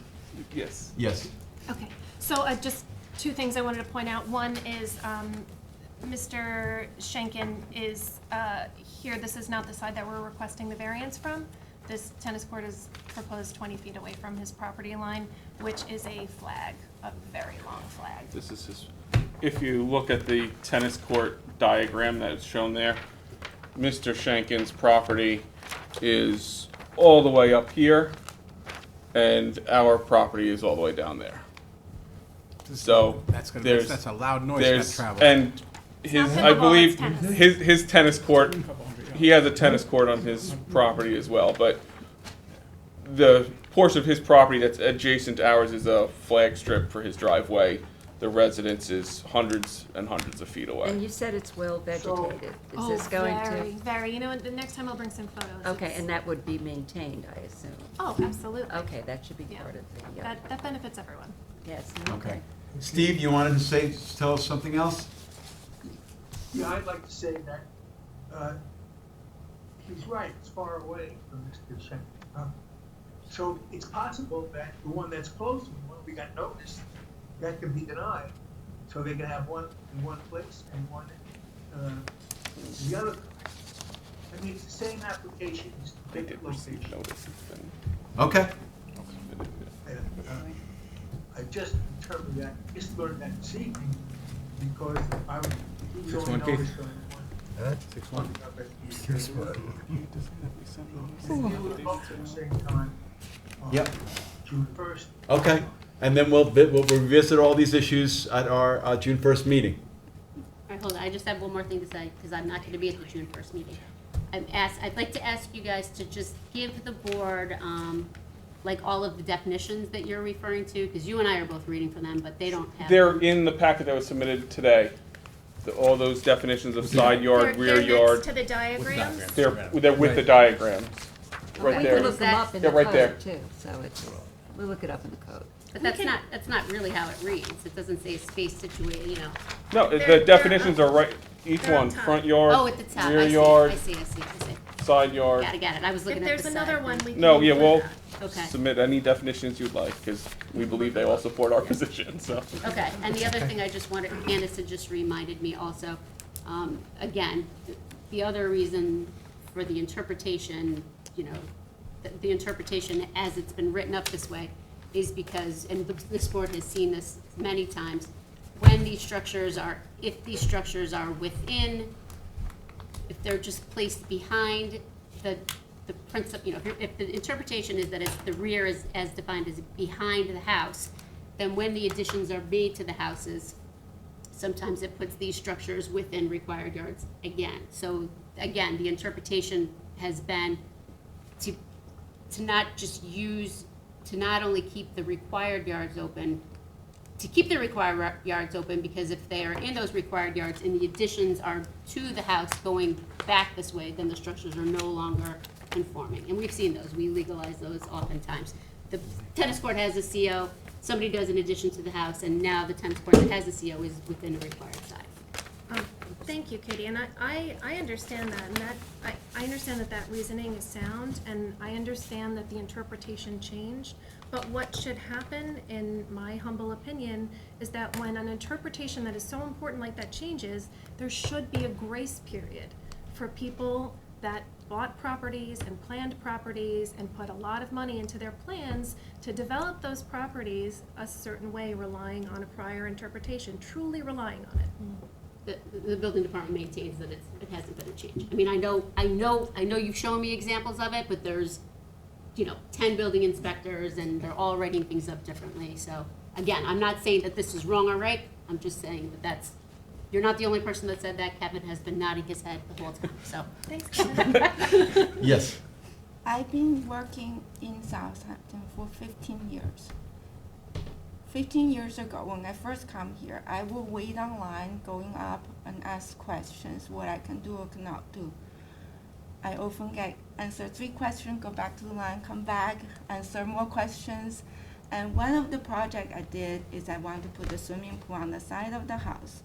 Marjorie was on the counter. She told me, if you place on the side of the house, you have to follow the principal setback. But as soon as you pass the house, you can go to use accessory setback. And therefore, the swimming pool could be in an L shape. And that's a rule that I followed since 2008. And it is written on the town's booklet. I know Benny Casa wrote it because when I go see him, he'll wave the little booklet and say, how do you like it? Don't you like it? And he wrote it, and I followed it, and it's very, very, very clear. And I gave them the examples that I look back, whatever I can find, that I personally got approval using accessory setback once past the house. I gave them examples. And that is, to me, makes sense because I was there, asked Marjorie, said, why on side of the house I cannot put an accessory structure? It says, because you add to the mass of the house. But once you pass the house, you don't add to it, it's fine.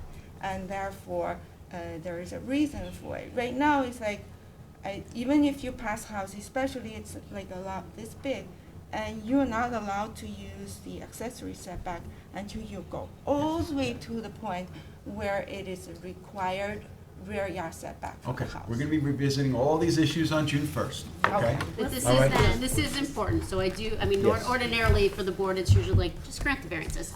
This is important for you to take a look at this interpretation and look Yep. at these town code sections, so Yep. I urge you all to look at them. Thank you. Okay, very good. Okay, anyone else who's waiting to be heard on Zoom in connection with this application? Kevin? No one. Okay, all right, if not, I will move that we adjourn, keep open and adjourn the application of 1127 Noyak Path LLC for 4 Windy Hill Lane in Bridgehampton to our June 1st meeting. Second. Mr. Leonard? Aye. Mr. Daly? Aye. Ms. Burgess? Aye. Ms. Kern? Aye. Mr. Macedonio? Aye. Mr. Tuthill? Aye. Chair votes aye. Thank you all for being here. Thank you all. Have a good rest of your night. Item 6 on the agenda, which is a holdover application, it's Gerard and Ellen Perino, 28 Benita Road, East Quogue. Yeah, blah, blah, blah.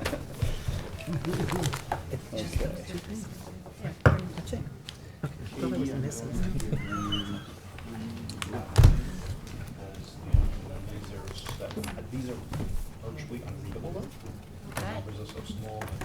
They're up over you and Hello. Who's the lead on this? Good evening. I evening. am. I'm the lead. Susan is, okay. Oh, thanks so much. Originals? I took my notes. Oh, okay. Small set for everybody, No problem. Thank you so much. and then here's 2 extra Yeah, big you sets. might want to look at the big ones because even though they're 11 by 17, they're not that. This is Perino, right? Yes. I'll take the big one. I'll take the big one. Good evening. How are you, sir? Very well, how are you? Two big ones. All right. Okay. One stamp, one stamp. Well, I took the stamp. Yeah, Stamp one, yeah. okay. So we have, You can keep that one, yeah. Anybody else want to see the large, Anybody else blind needs to see? yeah. See the large one? what? No, those are the small. Those are small, Okay. these are large. Very well. Okay, so obviously we were here last month, and as per the request of the board, the feedback was, let's get this thing smaller. Yep, So right. you asked and you receive. We started out with a pyramid of 4,032, and we've knocked it down to 2,362. So we took 1,670 cubic feet out of it. So now we're at 2,362. Which is almost half. Yes. Appreciate your effort. Basically, all ceiling heights are now 8 foot. The roof pitch was changed, the sides were changed a little bit, but we still did a little change of the floor plan, but nothing major. And, that was it. The only other thing that you would ask for was a survey, but my surveyor forgot to mail it to me. Wait, you said 2362? We're down to 2,362 now. So that's, yeah, we knocked off quite a bit. The 4032 is now 23. Yeah, 4032 was the original, and now it's 2362. 2362. We knocked off 1670. Good. Okay. And it's still, as we had mentioned, it's got a very nice look to it. Did not, You put dormers in, is that how you did it? no, I wouldn't really call them dormers. It's really just the pitch of the roof more than anything. There is a little bit of a dormer, but we did change the ridge also. So really, a couple, putting everything together, piece by piece, came out to be considerable, which is what you would like, and actually, it's still a very nice project. So, Well, thank you. Good, Thank you. so, good. All right. Any questions? Any questions? No. We need the survey. Yes, Yeah, I will, yeah, hopefully it will be in the well mail aware of tomorrow. that. Yep, okay. He was away on vacation, and And forgot to mail it to me. Did you just get these plans? I mean, was I it- there did, was- yes. it So was- you weren't able to provide it to us in advance of the meeting, so we had a chance to look at it? No, I received them last night, Okay. because we kept going back and forth. It just makes it difficult No, for us understood, to which, look but, at this stuff at, be presented. I know you've done a good job in well, terms he of came back to reducing- me and I told him he was still too high. I see. You know, and we only had a month to do this, so then I said, that's not gonna work. You have to get down more.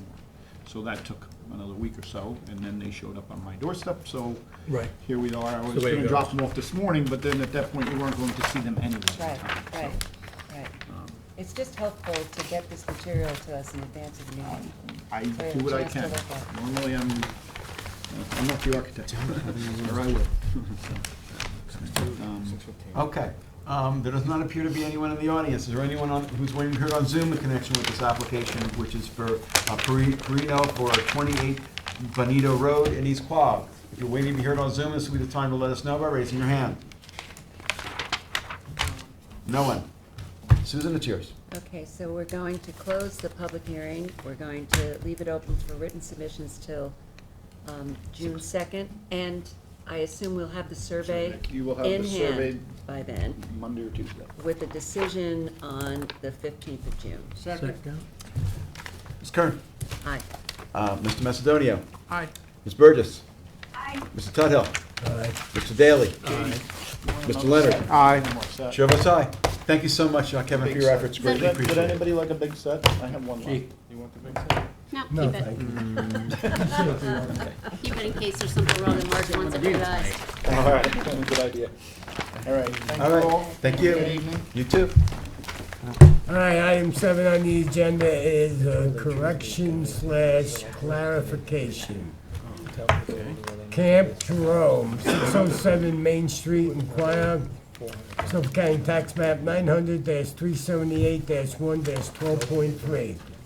On November 5, 2020, by decision number D020102, this board made a determination that 3 pre-existing dwellings could remain on Lot 4 of a 4-lot subdivision without any variances or additional relief, notwithstanding that the lot's configuration and lot area were being changed as a result of a subdivision and various conditions.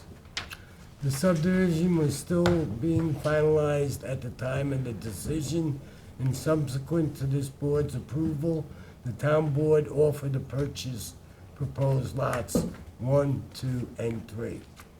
As such, the proposed subdivision map was modified before the planning board to a 2-lot subdivision with a newly proposed lot 1, previously lots 1, 2, and 3 to be purchased by the town, and a newly proposed lot 2, previously lot 4, where the 3 non-conforming dwellings would remain.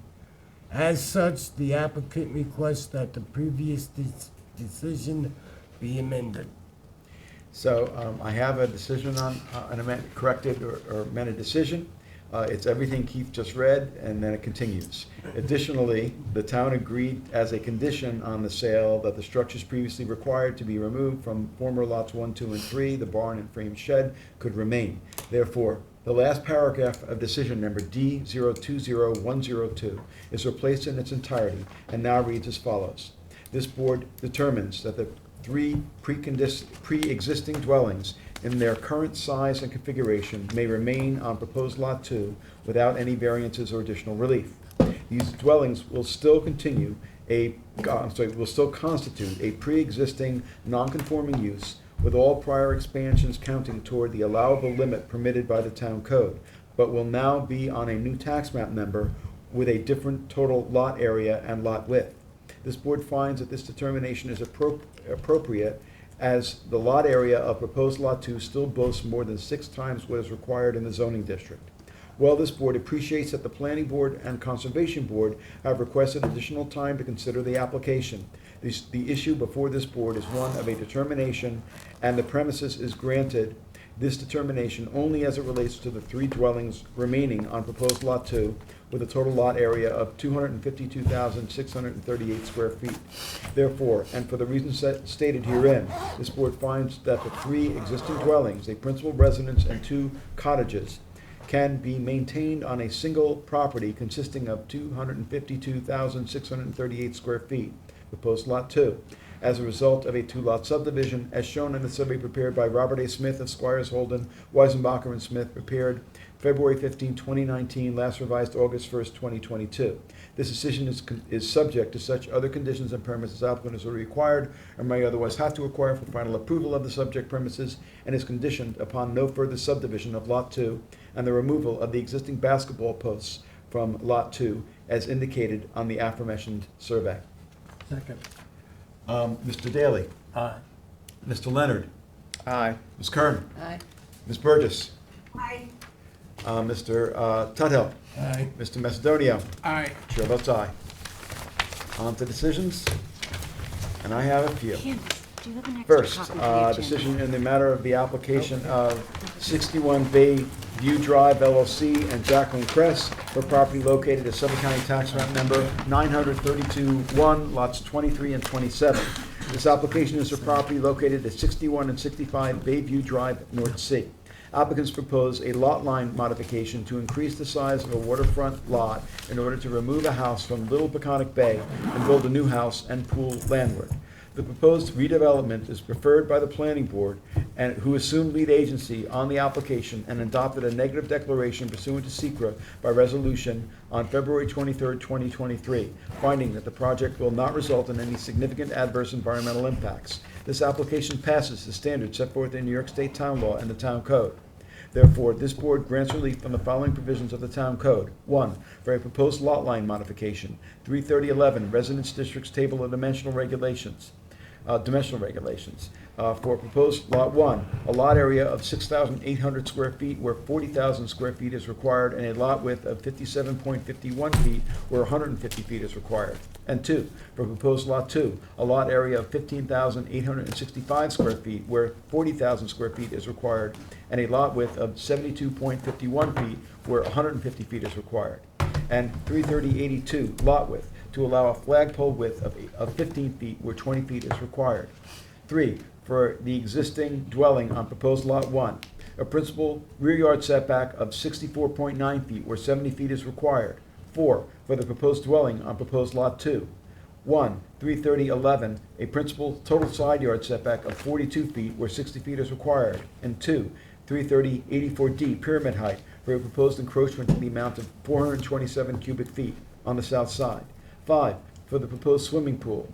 1, 33011, for an accessory front yard setback of 34.8 feet where 70 feet is required. And 2, 33076D, placement of accessory buildings, structures, and uses in all districts. And 33083C, yards, to allow the swimming pool to be located within the required front yard for the principal building. And 6, 33083A4, to allow a deck higher than 1 foot above ground level to be located within the required front yard.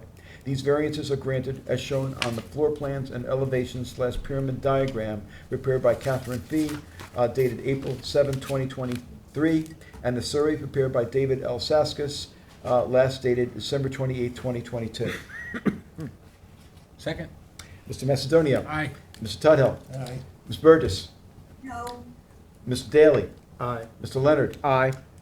Ms. Kern. Aye. Chair votes aye. I next have a determination in the matter of the application of 1566 Noyak LLC for property located at Suffolk County Tax Map Number 933-110.1.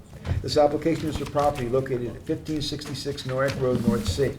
Applicant proposes a 4-lot subdivision and requests variances for the width of the flagpoles. The proposed configuration is preferred by the planning board, and this board adopts a negative declaration, finding that the project will not result in any significant adverse environmental impacts. This application passes the standards set forth in New York State Town Law and the Town Code. Therefore, this board grants relief from Town Code 33082, lot width, to allow the 4 flagpole driveways on a proposed 4-lot subdivision to each have a width of 12.5 feet respectively, where 20 feet is required. As shown on the subdivision map prepared by Vincent Gaudiello of the Rayner Group, prepared October 21st, 2022. Granted, the foregoing relief is subject to such other conditions and permits as applicant has already acquired or may otherwise have to acquire for final approval of the subject premises. Second. Ms. Kern. Aye. Ms. Burgess. Aye. Mr. Tudhill. Aye. Mr. Macedonia. Aye. Mr. Daly. Aye. Aye. Mr. Leonard? Aye. Chair votes aye. Next, have a determination on the matter of the application of Edwards 4, which is located at Suffolk County Tax Map number 934-117. This application is for property located at 2071 Deerfield Road, Noyak. Applicant requests relief for road frontage on a lot that takes access over an easement to Deerfield Road. This application passes the standards set forth in New York State Town Law and the Town Code. Therefore, this board grants applicant relief from Town Code 33082 lot width to allow a road frontage of 0 feet where the minimum road frontage of a lot at the street line shall be at least 40 feet. For a lot as shown on the survey prepared by Stephen Barilski dated January 19, 2022, granted the foregoing relief is subject to such other conditions and permits as applicant has already acquired or may otherwise have to acquire for final approval of the subject premises. Second. Mr. Daly? Aye. Mr. Leonard? Aye. Ms. Kern? Aye. Ms. Burgess? Aye.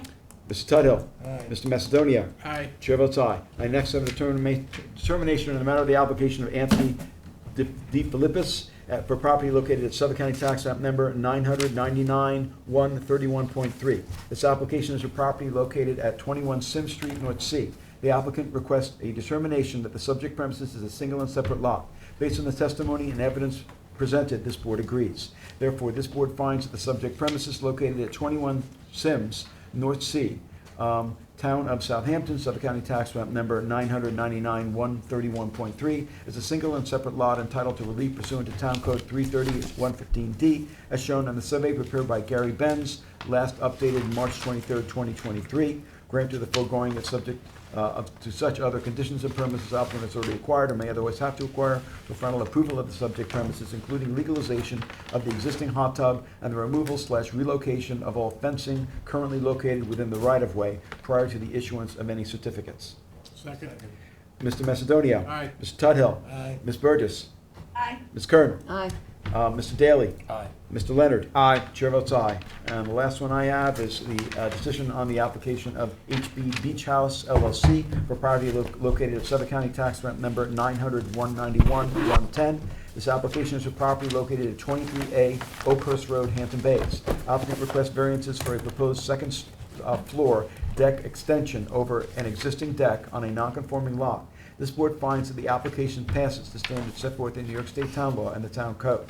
Therefore, this board grants relief from the following provisions of the Town Code for a proposed extension of the second floor deck on a non-conforming lot.